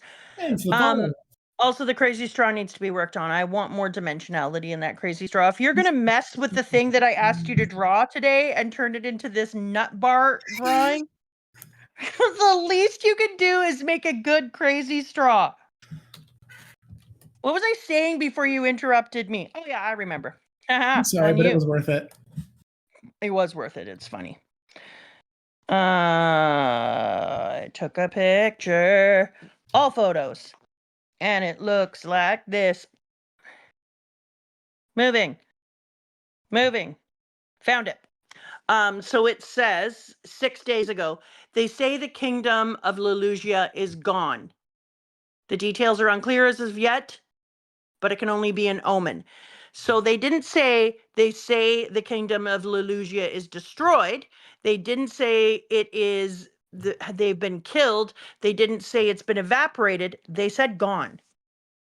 I know where you are the lead developer of Dimension Piece, a theory that dimensions matter. I'm not the lead developer. I'm the creator of Dimension Piece, but I also want to tell you, Dimension Piece Media Inc. Incorporated. But I also want to tell you that I think that there's something going on here too. Like it could be being moved through time, And if you do that, it could cause like a major problem, because all we know is they have one of the weapons.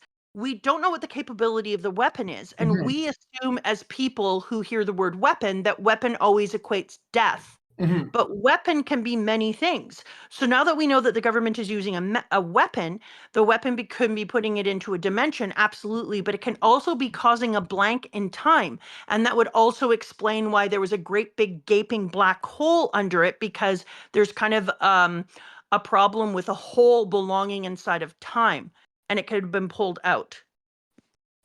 Can I? Someone said that they're looking forward to the One Piece of Political video. How do you feel about promising to do that next week? Because I think I'm ready to do the first stream where we just No. talk about what it means to be political media and No, Goofy. first of all, you need to be a good host and work with the thing that I said first. Yeah, chat said a thing. Okay, dimension piece. So No, not just dimension piece, time, Drawk. What is a I- black hole? A I've black been thinking hole. about this. I've been thinking about Yeah. this. I don't know how, but I think we're onto something. I think we're onto something where You didn't listen to time properly, because listen, No. this is what I'm trying to say. Yeah. If you are moving a giant object through time, you are evacuating it from the time that it belongs in. You are creating a black hole. And But I that's don't know what if you have to be exists. creating a black hole, but I think you're locking it. Like it doesn't feel like a black hole. Black hole would be sucking everything in. It feels just like But there's it an could, empty it is. space. It's sucking the Like you're water down, locked- and we don't know where the water goes, but it's not going away. I don't know. It isn't going. There's something here that we're missing. I don't know if it's a black hole. That's the other but thing there's I'm trying to say something is missing. there's two of these that we know of right now in the world. There's the Yes. one that the original one that we have in Annie's lobby, and there's this one. The water is going into it. We can see that clear as day when we look at the images. And yet the water is coming out because the sea level And yet is the rising. water is staying on the land because it's not changing the depth. The sea level is rising, not lowering. So the water is Yes. coming out. It can't fill Yes. the hole. It is going in, and Which it's would out somehow. say that the water goes up when those things are created. What we Why? need to Where is see, it coming from? I think what we need to see is if it's going to stay stormy and cloudy over Lelucia forever, because it's staying sunlight above Annie's lobby forever. Annie's lobby is locked in a time. It has been locked in the time. That's what I'm saying. That's why I'm saying we need to talk about time. I Because agree, but Annie's lobby is locked at a certain time when this occurred.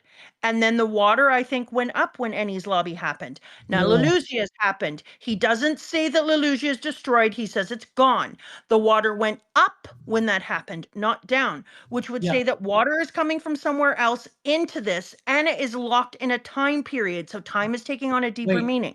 Wait, the islands being gone is important.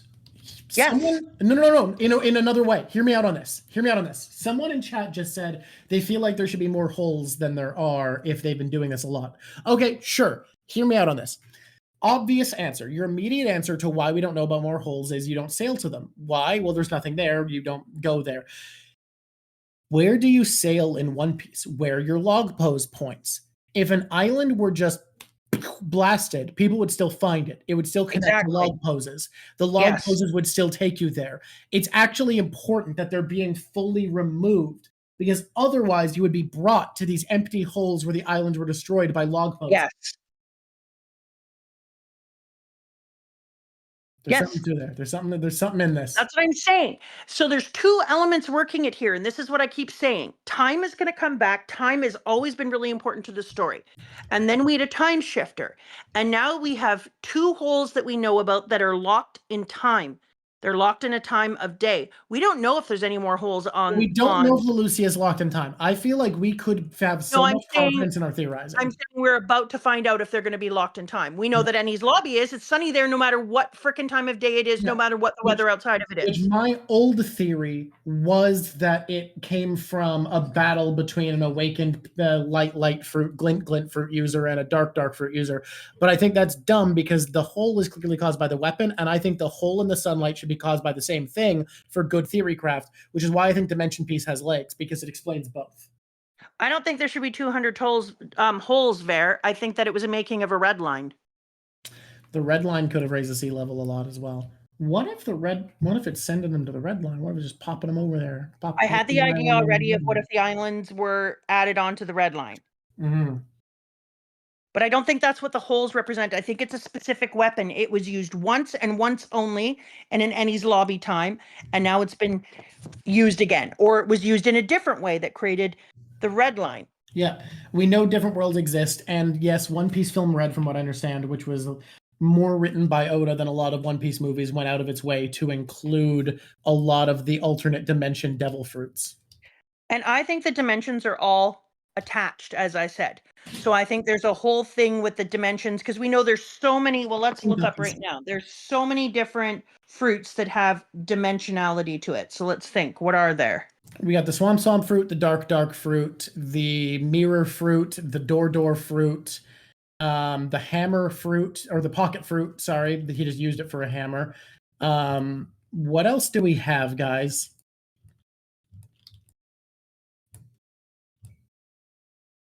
Not counting Film Red. We haven't seen that yet.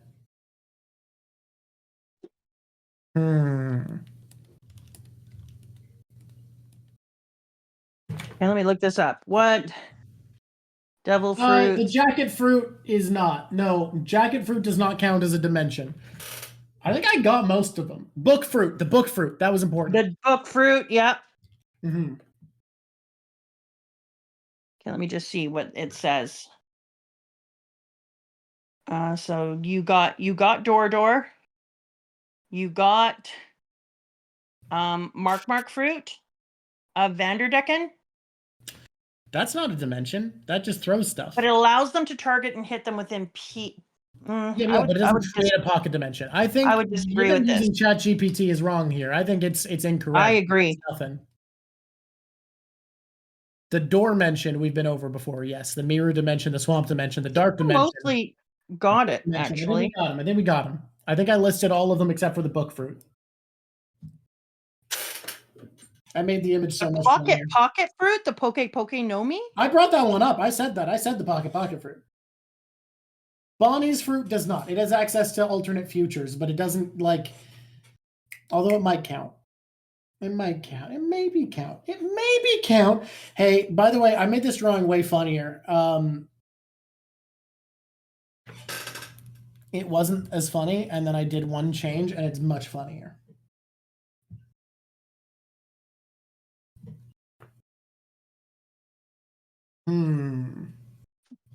This is interesting. I just went in and yelled at ChatGPT, and then it argues with me that the mochi no mi fruit is a dimension, because it says during his fight with Luffy, he can manipulate the mochi into his surroundings to engulf others and then pull them into what seems like an alternate space where the mochi is. Well, it's not a true pocket dimension in the strictest sense. It does seem to have the ability to trap them within a dimension. I think ChatGPT is just trying to cover its ass, honestly. I think it got I agree too, but it's going the mirror fruit, the I'm telling you though, I have a theory that goes with Dimension Piece, that I like the idea that there's an alternate world and that the matter that Logia's conjure is pulled from that world. And that's why Vegapunk hasn't been able to recreate it, because it's using a process that he doesn't understand, that it's pulling from this other world. It's pulling ice, light, electricity, lava from a pocket dimension. See, and this is same with some parameciums. But that's the same with the swamp, and then in a way, that's kind of like a mochi. That would also be like mochi, then able to create mochi from nothing, to expand from what wasn't. Blah blah. Yep. Interesting. Anyways, my theory is we're going to have to wait and see what happens in Lelouch. I'm hoping we're going to see that it's also locked within a time. We are going to see so much more about time in the future, because we have just touched the surface of time being used. There's no way in hell it's not going to become a more important thing. No way in hell. I agree. So we're going to come back to it. And I think that there is something about locking the space around that area in time, and then also in dimension. So I think it's twofold. And twofold space-time's a thing. If you lock something in alternate dimensions, you are in theory locking its time as well. Exactly. Exactly. But I think it's going to be fascinating. Okay. Is there anything else we need to talk? I mean, for this section, should we do our top 3 favorite characters? No, wait, I'm not done, so don't even No. bother. Okay. Are you trying to sign off before we've talked about a few things? I didn't know what we hadn't talked about is all. Well, I'm super You excited. sounded definite, and I had nothing left I needed to touch on. I'm super excited about the stuff coming out because I think we're about to see some exciting times with Usopp. I am excited for Elbaf. I think Elbaf is going to be a good time for Usopp. Then again, But everyone thought not- Egghead would be a fun time for Frankie, and he did nothing. I think we're going to see a whole bunch of things, though, because Usopp made a prediction that he'd killed 700 or fought 700 giants before. God, Do you remember? Jesus Christ. Yeah, there was a lie that Usopp made a while back. And we do need Usopp I think to it was do 800, something. actually. We do need, he does like 8 as a number. We do need Usopp to do something significant because it has been since Dressrosa, it feels like, that he had a big glory moment. Because he did, I have 8,000 followers. I once defeated a giant that was in when he was in Syrup Village. I could shoot the flea off a dog's back at 50 yards. This is true now. I have an army of 10 million men, so that's about to come out. I went to the bottom of the ocean. He did that. I became a hero of Elbaf. So I think he is going to become a hero of Elbaf. And I defeated 800 giants. He said that in Ennie's lobby when he was Soja King. He claims he defeated 800 giants during that. And so I think we're going to have a Usopp getting strong, training, somehow getting a wild strength, fighting with giants, defeating giants in some way, and becoming a hero of Elbaf. I agree. Also, chat, I know Frankie's been goated for support this arc, but I mean, people thought he'd be like center of attention. Robin has had more plot significance than him and Egghead. No one was expecting that. But I do think Usopp's going to get some glory in Elbaf. I'm not done. Okay. He also made a lie where he said, I have superhuman strength. That one, huh. So I was looking at Usopp's lies, and he has these lies that all tie into each other. I have superhuman strength. I beat 800 giants. I became a hero of Elbaf.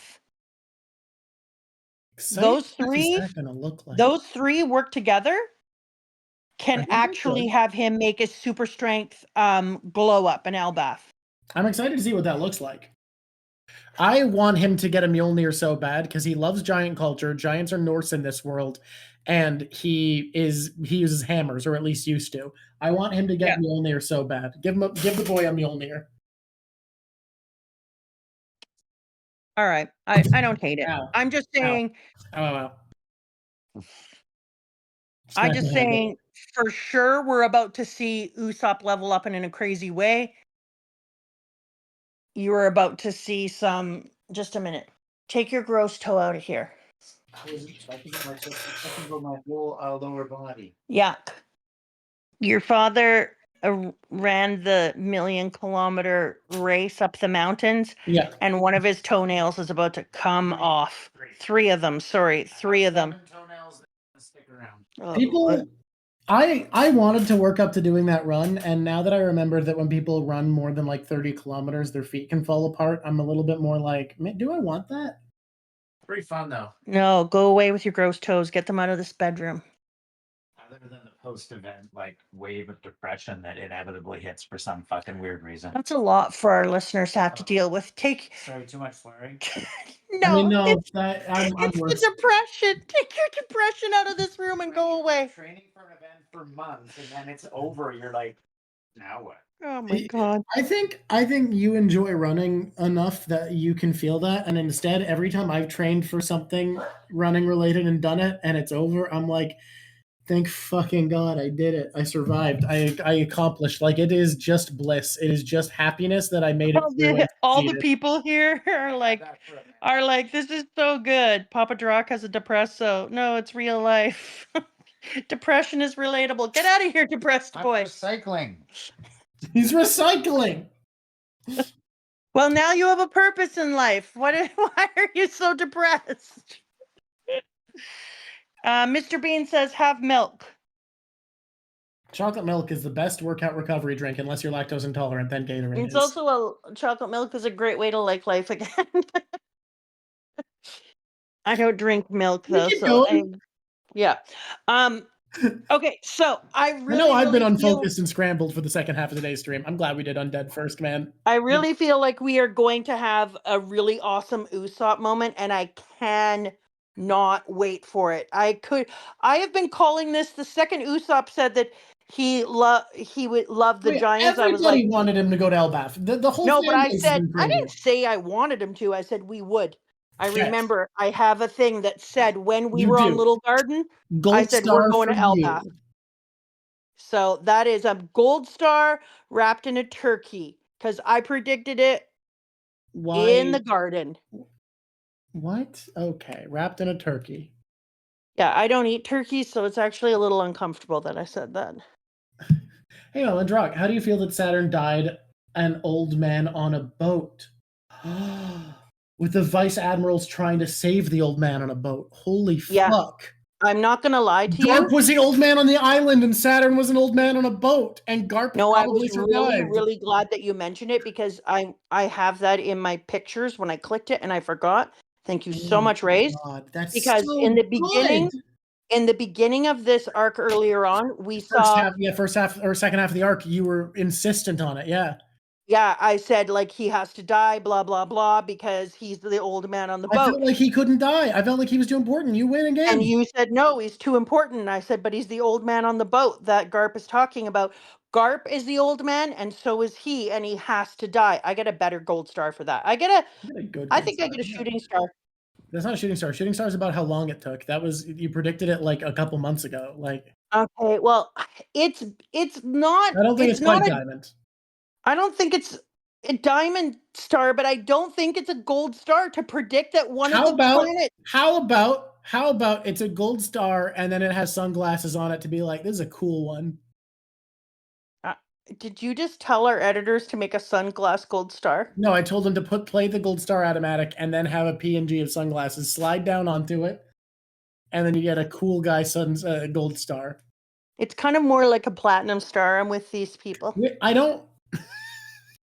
So I say you make a gold star, then you put a platinum star cover all over it, and then put it in glasses. We can't be inventing new star tiers at this point. You don't know that.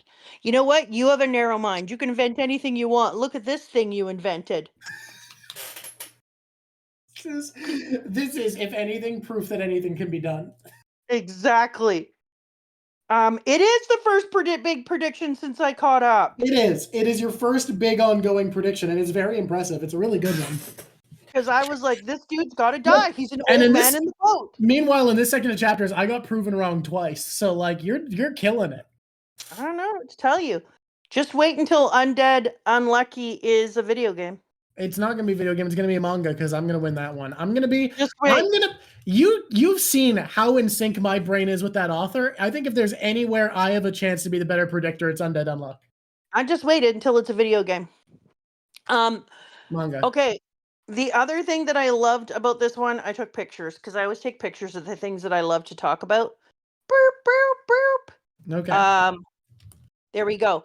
The giant said, and this was really an interesting play on words. It's true. They're all knocked out when they were talking about the hockey because one of the giants was like, whoa, that's insane. Yeah. Like, this was so strong. And he goes, it's true. They're all knocked out, Captain. No kidding. Was that even stronger than red hairs? Okay, that's an interesting question that tells you how strong red hair Shanks actually is. And then there was no hostility to it. Interesting. That's because it was an act of protection, right? It was there to protect only. But that also says that each one of the hockeys that is used has a emotional flavor to it. I mean, Luffy's always been able to read the emotion of hockey, right? So it makes sense. But yes, but we've never talked about it, and the story has never talked about it before. So it now makes me wonder, because that's a gun on the table, what we're going to find out about the emotion that's linked to hockey, and is hockey stronger when it's done for good reason or for the good of others? Well, I think it's will, Exactly, so I think legit. it's how much you Hockey value has something. intent. It tells you that hockey has intent. Thank you, legit. That is I the mean, I synthesis think I that's was the thing we've looking been for. talking about for a long time now, where the idea of observation hockey is how you see the world. I think your conqueror's hockey is how you choose to change the world, how you choose to take on the world. Yeah, but he's making it explicit in a way that Yeah. we're about to find out that if you really want to beat something terrible, you actually have to focus your hockey with the right intent that will change the strength. Mm. Hey, you want to commit to One Piece's political next week? Oh, para, will for others and will for self. I don't, Drawk. Next week is crazy for me still, but I will Fair. the week after. Okay. 1 week after, I can do. I just need that little bit of time because my God, my life is wild right now. Speaking of undead, we really want you guys to not read past 93 with 94 at the end of next stream. That sounds fun. Live chapter. What if we read to 95? They don't want us to. Doesn't that also go with Advanced Conquerors where Luffy has to be calm in a way? It kind of does. Yeah. He doesn't want to conquer the ruler or anyone. He has to be protective. Yes. Yes. Yeah, I like this will for others and will for self because that's the entire intent of it is it feels like knowing that hockey can still improve, hockey can still strengthen. We're about to see stuff in people. It also explains why the old Peanut looked the way he did. And then when he got to use hockey in the right way and rebuild for himself, that his will was strengthened not just because he was using hockey, but for the reasons that he was using hockey. And that changes so much. So I think there's going to be so much more to hockey. What do you think? You're not talking. I'm considering. I think there's going to be a lot more to hockey. What it looks like, I think, is going to be interesting. I think something that people don't think about enough with hockey is how much it already is in the series a reflection of who someone is and how they use it and exercise it. Yep. And it's often treated as just like any other power system where it's just what magic you have. And I think that aspect of it reflects who you are is really important. And I'm curious to see as it goes. Like, I think there's no world where Oda it keeps things as simple as the exact way we think of things is how they are. So I'm excited to see. I don't think there's a world where you're not right, but what that means, I think, is the interesting part. Oh, that's what I think too. Like, I'm looking forward to seeing what it means, and I'm looking forward to seeing if it's an impact in the way that our team beats out the other teams at the One Piece time. Yeah. Oh, and I can't wait to be proved right about Nami. Your wife sent me a thing that was like, does Nami already have hockey? And I would say yes. And I would say yes, she is going to be one of the ones who is going to have Conqueror's hockey. She also said that to me. Oh, excuse me. We'll see. I think it could be cool. I think the entire crew could have Conqueror's hockey, honestly, or at least the original Straw Hats who were recruited in the East Blue. If Conqueror's hockey could be used to override a body's will to die. Oh, wow. Oh, people were saying about the elders being propped up by Umu's Conqueror's hockey, which could be crazy. Nami is going to have all the hockeys. I live and die by the fact that we haven't seen the full strength.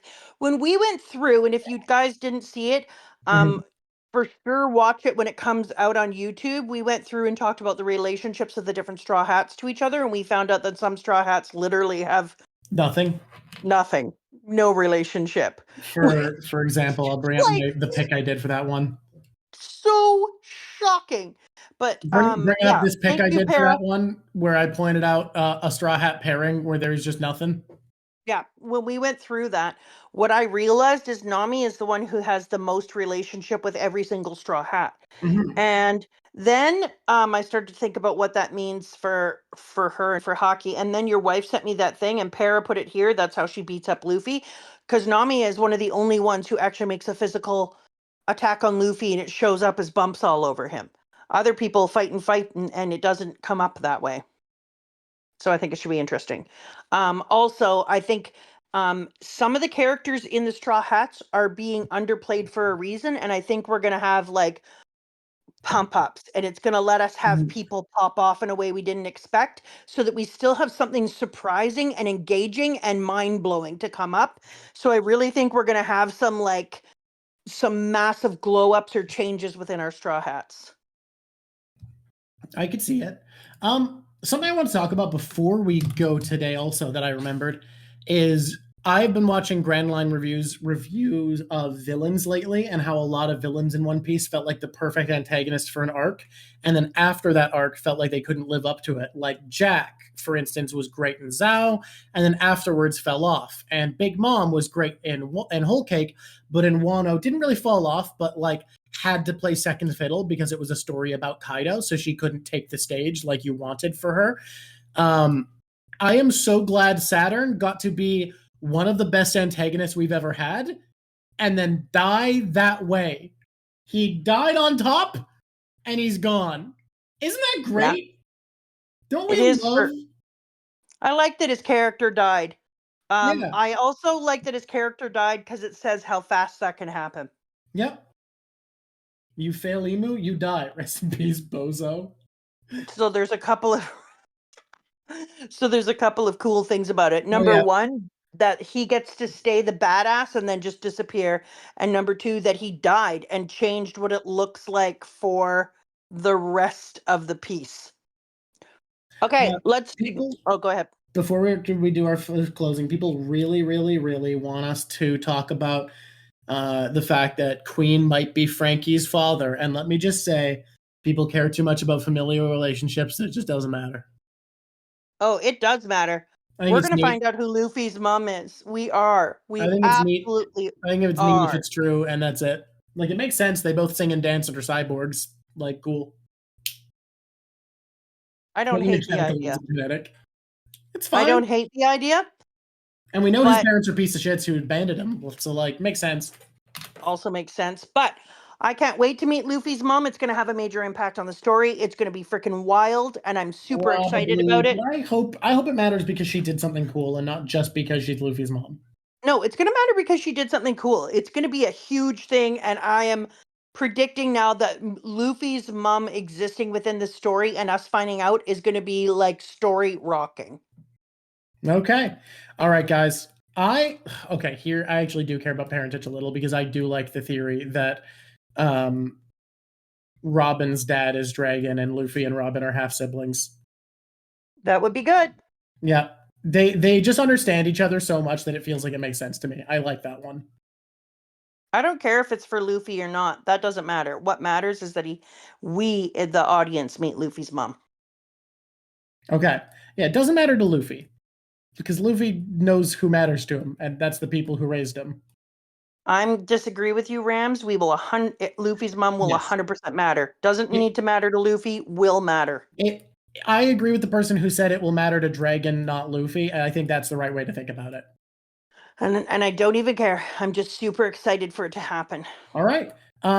So should we do top 5 because multiple chapters, or top 3 like we've been doing for single chapter reviews? What do we multiple do? Top chapters 4? Get a top 5. Okay. You want a top 5? 4? I mean, it's somewhere between an arc and a chapter, isn't it? I mean, I guess I'll give you that. Let's do 4. Right.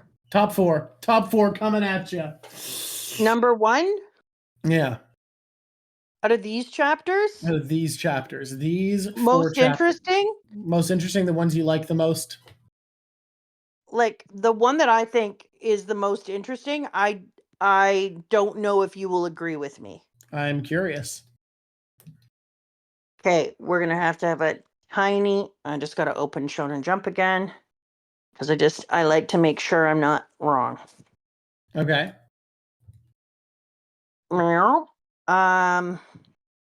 Garling. Oh, I'll give it to you. I want to disagree. It wasn't what I was thinking, but I'll give it to you. I think you're right. Sucks. Fucking sucks that you're right. Yeah, I went back through we forgot to talk about Kizaru popping off against Akainu. Look, I'm sad. I thought we talked about that before.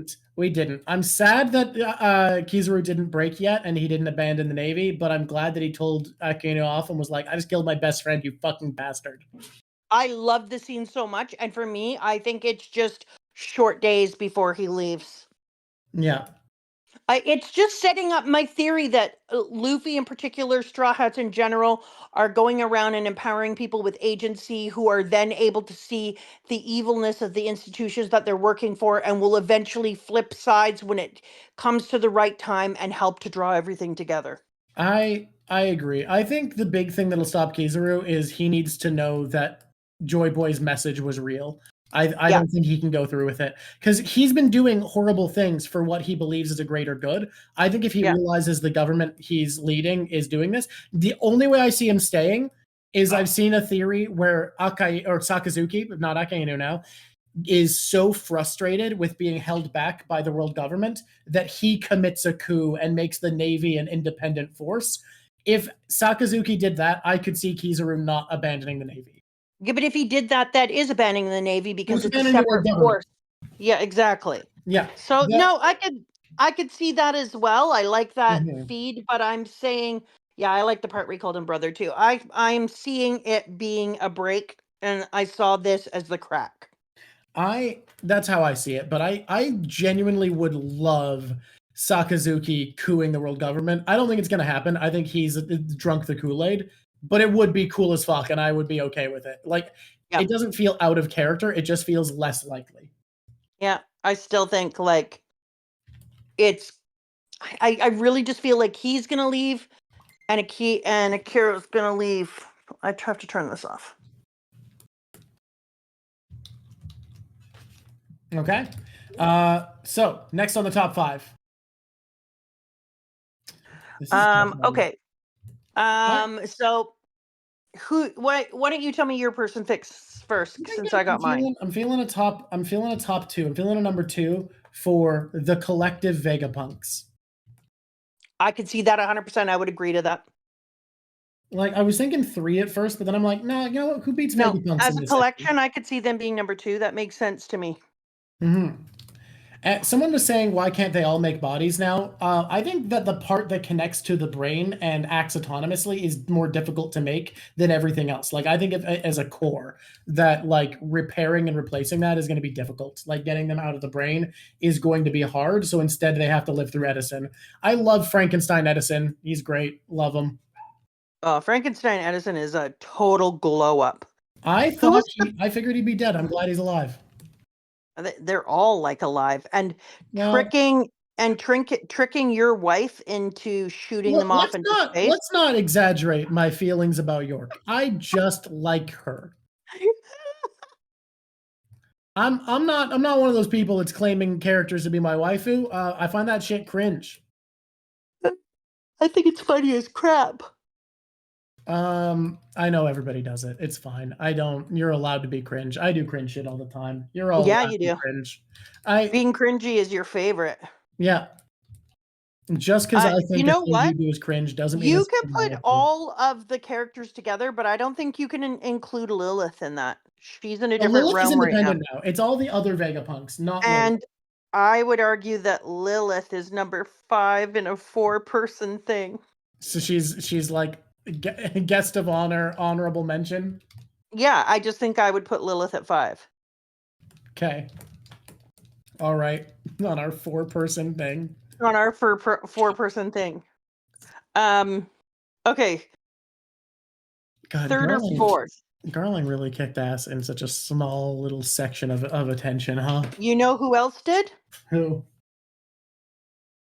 You're not gonna like this one either. Wow, you are confrontational now. You heard me. Mm-hmm. Let me go through something. I'm looking here. Morgan's, huh? If you go back, I'll give it to you. If you go back to chapter 1124, and you connect all of the things that he's talking about and how he wants to shape the world and kind of the way that things are going to move forward in the future. That's your number 3? It would be my number 4. Big News Morgan. I think number 3 is Emmett. I almost want to go back in time and move him to the top. Maybe, but like, I think Emmett already had his best part in 22. Yeah, I agree. But yeah, number 3 is definitely Emmett. But I would put Morgan's at number 4 I think because that's fair. he's about to be like why things change so much. And I look forward to him running into the Vegapunk floaty land. All right. Okay, least favorite character this section. Who do we hate? Mr. Big Slurp. I don't like Saturn still. I think he's still a bad man. Yeah, he sucked, but he's dead. Who do I hate the most? Mine is Emmett. Yeah. Or sorry, is Morgan. Morgan, despite being top 5, I think that's fair. Favorite minor character, Doberman. Way to go, buddy. Way to question the world government. Oh yeah, without question. Wait, Doberman, oh, big wait, highlight. fuck, he died. Shit, sorry. What? This is just me reacting to how fast he died after being cool.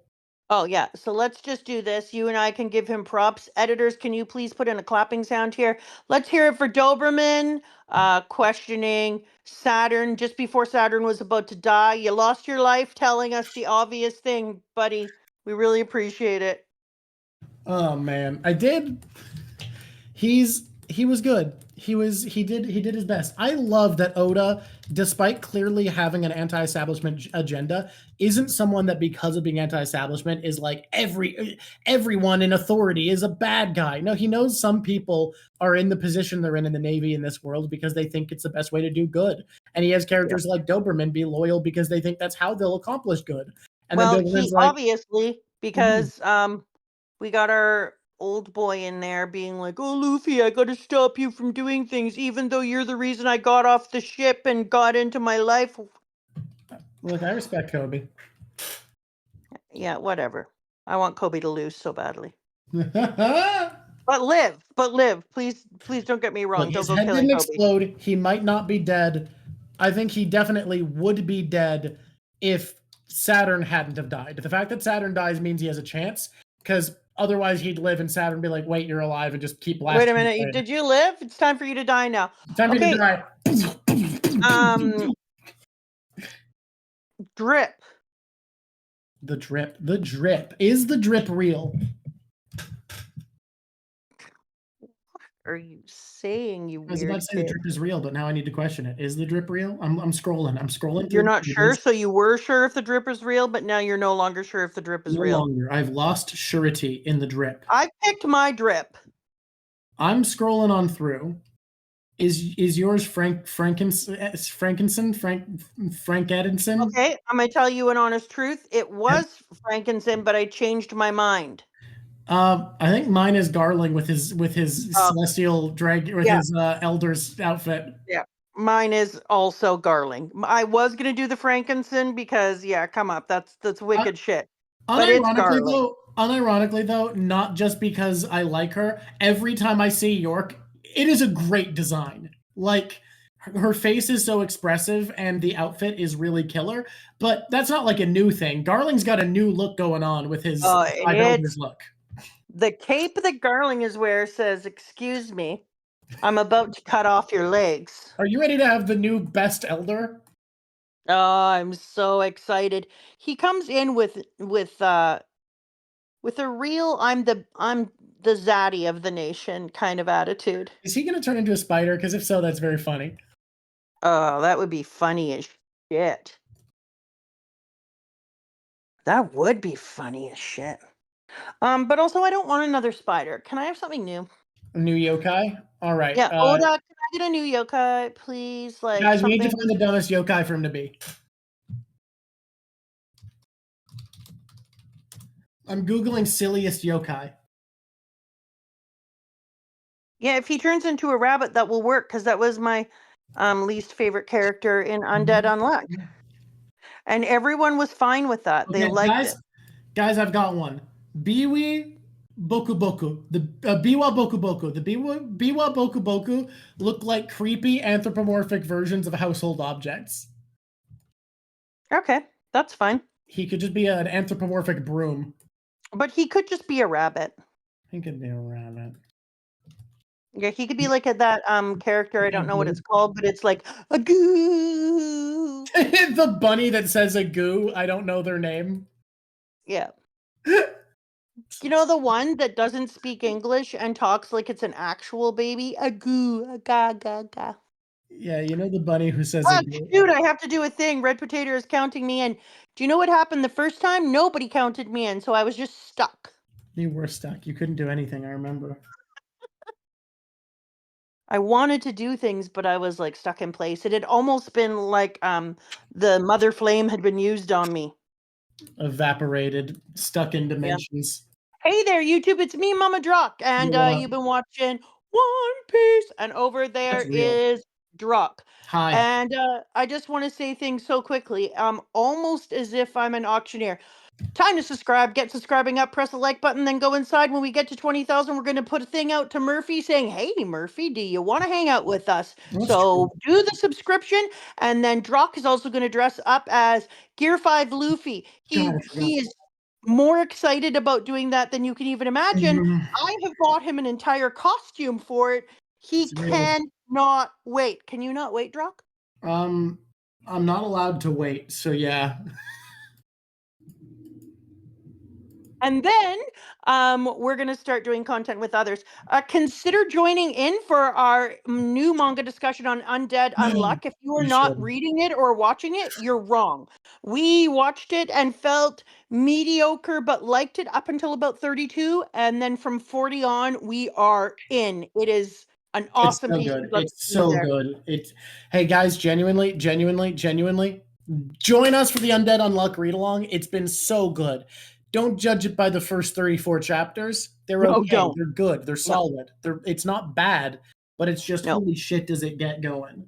It gets going. Mhm. And we are super, super happy to have you. We're going to start going back through as well with content creators. And we're going to go in order, but we're going to find content creators who can tell us what is their favorite arc. And then we are going to go through them in their favorite arc and talk about what is it about that arc that made them pop off. Which I think it's And I'm we're going really to be looking forward to more and doing more. in 2 weeks, we're going to be doing a piece all about One Piece is political. So if you want to come and argue, come on into the Twitch and you can have all the fun with us. If not, whatever.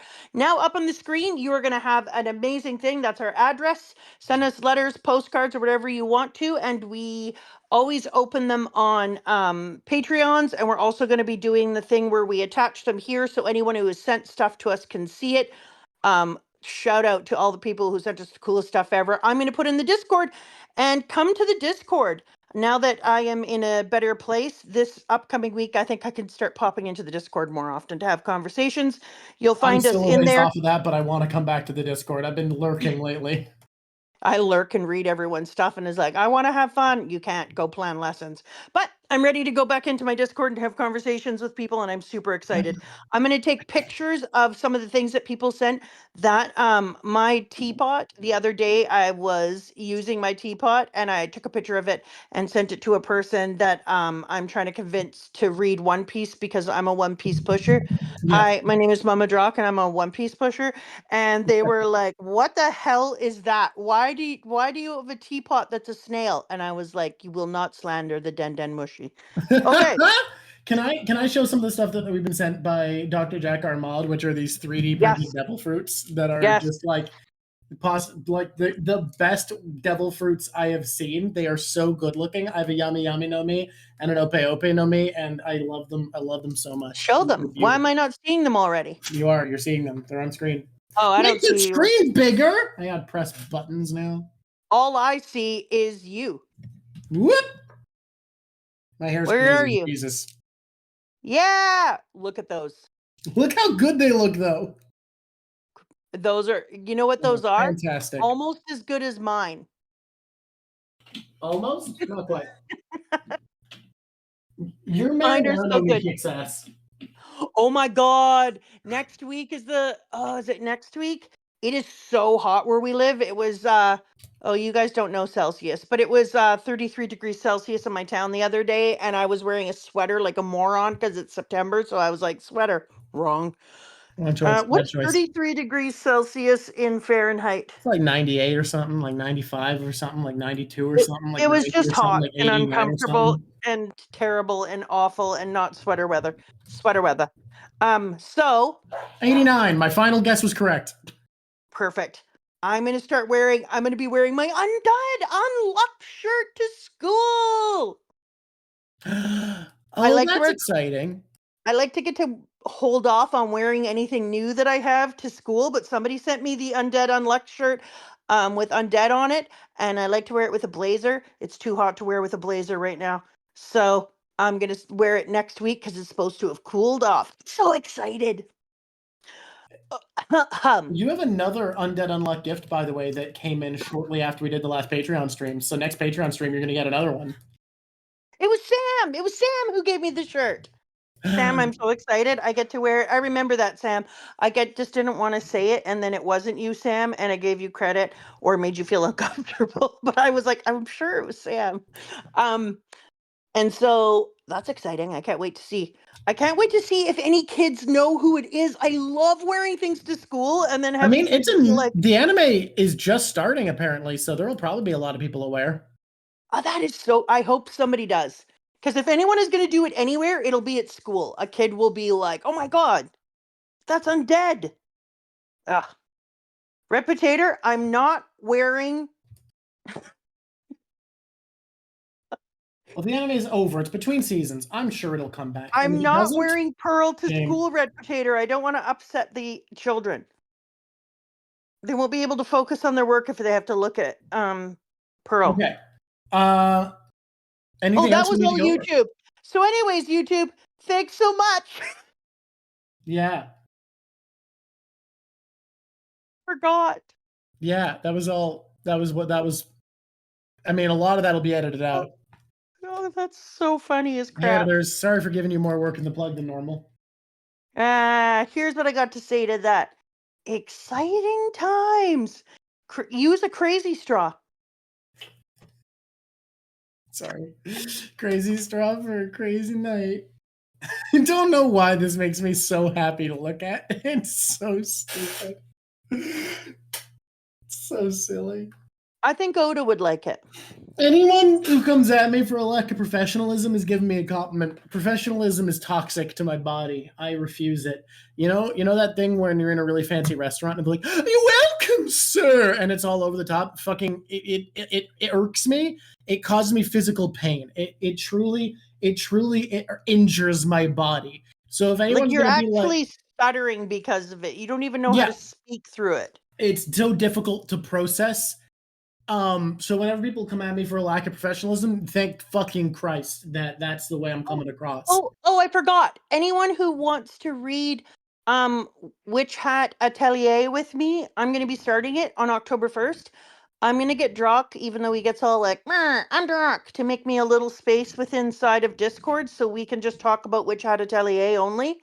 And October 1, the 1st of October, that's the date we start together.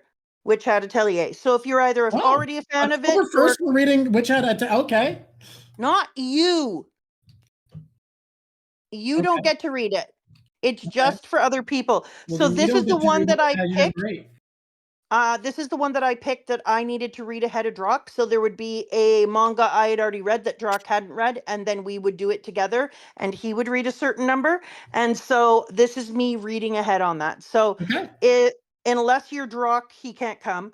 But October 1st, we're gonna have a spot inside of the Discord for book chat for Witch Hat Atelier pieces. We'll be creating where we read to next, etc. Nice. We will be doing questions at some point in the near future. Next week, do you think you're too busy this next week to read Undead Unluck, or no? Pardon me? Do you think you're too busy this next week to read our 36 chapters? No, I could get that done. Okay, then I think we do Undead next week, and One Piece is as political as the week after.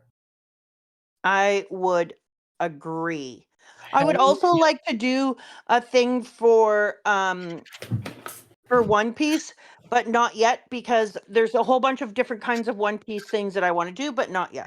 We got a lot of One Piece to get through. We're at this point, we can make regular content. We can just do what we want to talk about One Piece, which is great. God, I genuinely, this image makes me happy. It's so dumb. I love it. This last chapter in One Piece, Oda fed us so well. Egghead is done. Most anticipated character future. I mean, we're heading to Elbaf. It's Usopp. Everybody's anticipated character has to be Usopp right now. Oh, my most anticipated character is fully Usopp. I Like, think Usopp is going to get like special strength, beat a bunch of giants, and become the hero Elbaf. Like, I am holding out for that and that alone. Dude, I love this picture. You can't put this picture up as our thumbnail. Are you gonna? You are, aren't you? I'm gonna get rid of the text for it, but I'm gonna. You are such a rotten kid. God. But yes, I'll allow. All right. Are we ready to rock and roll? We ready to rock. We ready to roll. We are not ready to rock and roll. Wait, now we are. It's all together. We put it together. Oh, thank God. I was getting so worried. Guys, who are we raiding? Chat loves to give suggestions. They're often great at it. They're often great at suggestions for raids. I found chat is wonderful at this. I'm growing my hair out a little bit. I know you can't tell because I have very little of it, but I kind of want to do the, like, if y'all know what Kosok is, I want to do the Kosok flop, but not enough hair yet. When you've been talking about the stuff that Usopp would get, and when you kept talking about Usopp and this and this and this, all I thought is Loki, and DP Man agrees with me. Usopp has always had a Loki vibe to me. Asmongold, I'm gonna not stream Asmongold, Paladin. I'm gonna not do that because I dislike that man. Why? He's just like a shitty bastard. Thank you, Haruko. You know what? Never mind. That's your own thing. Who's Pangea Panga? Pangea Panga. Dead rat alarm clock guy. That is also true about Asmongold. Asmongold is the streamer who is right now the center of complaining that women in video games aren't sexy enough anymore. Oh my God. That's like the core of his identity. Hey, libertarian. Nothing wrong with that if you are the right kind of libertarian. Let me tell you right now, I don't want to talk about him anymore. He's got enough airtime. Move on. Yeah, we can move on. Panga is Mario Kaiser. I like it. Give us that one. Let's do Panga.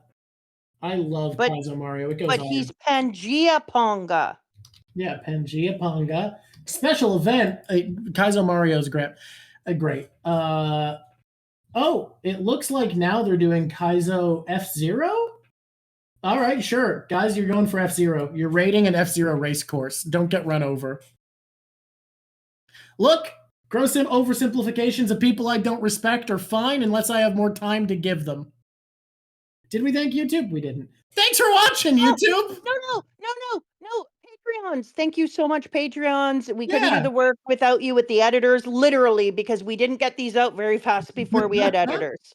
That's true. All the money you put in goes into paying editors.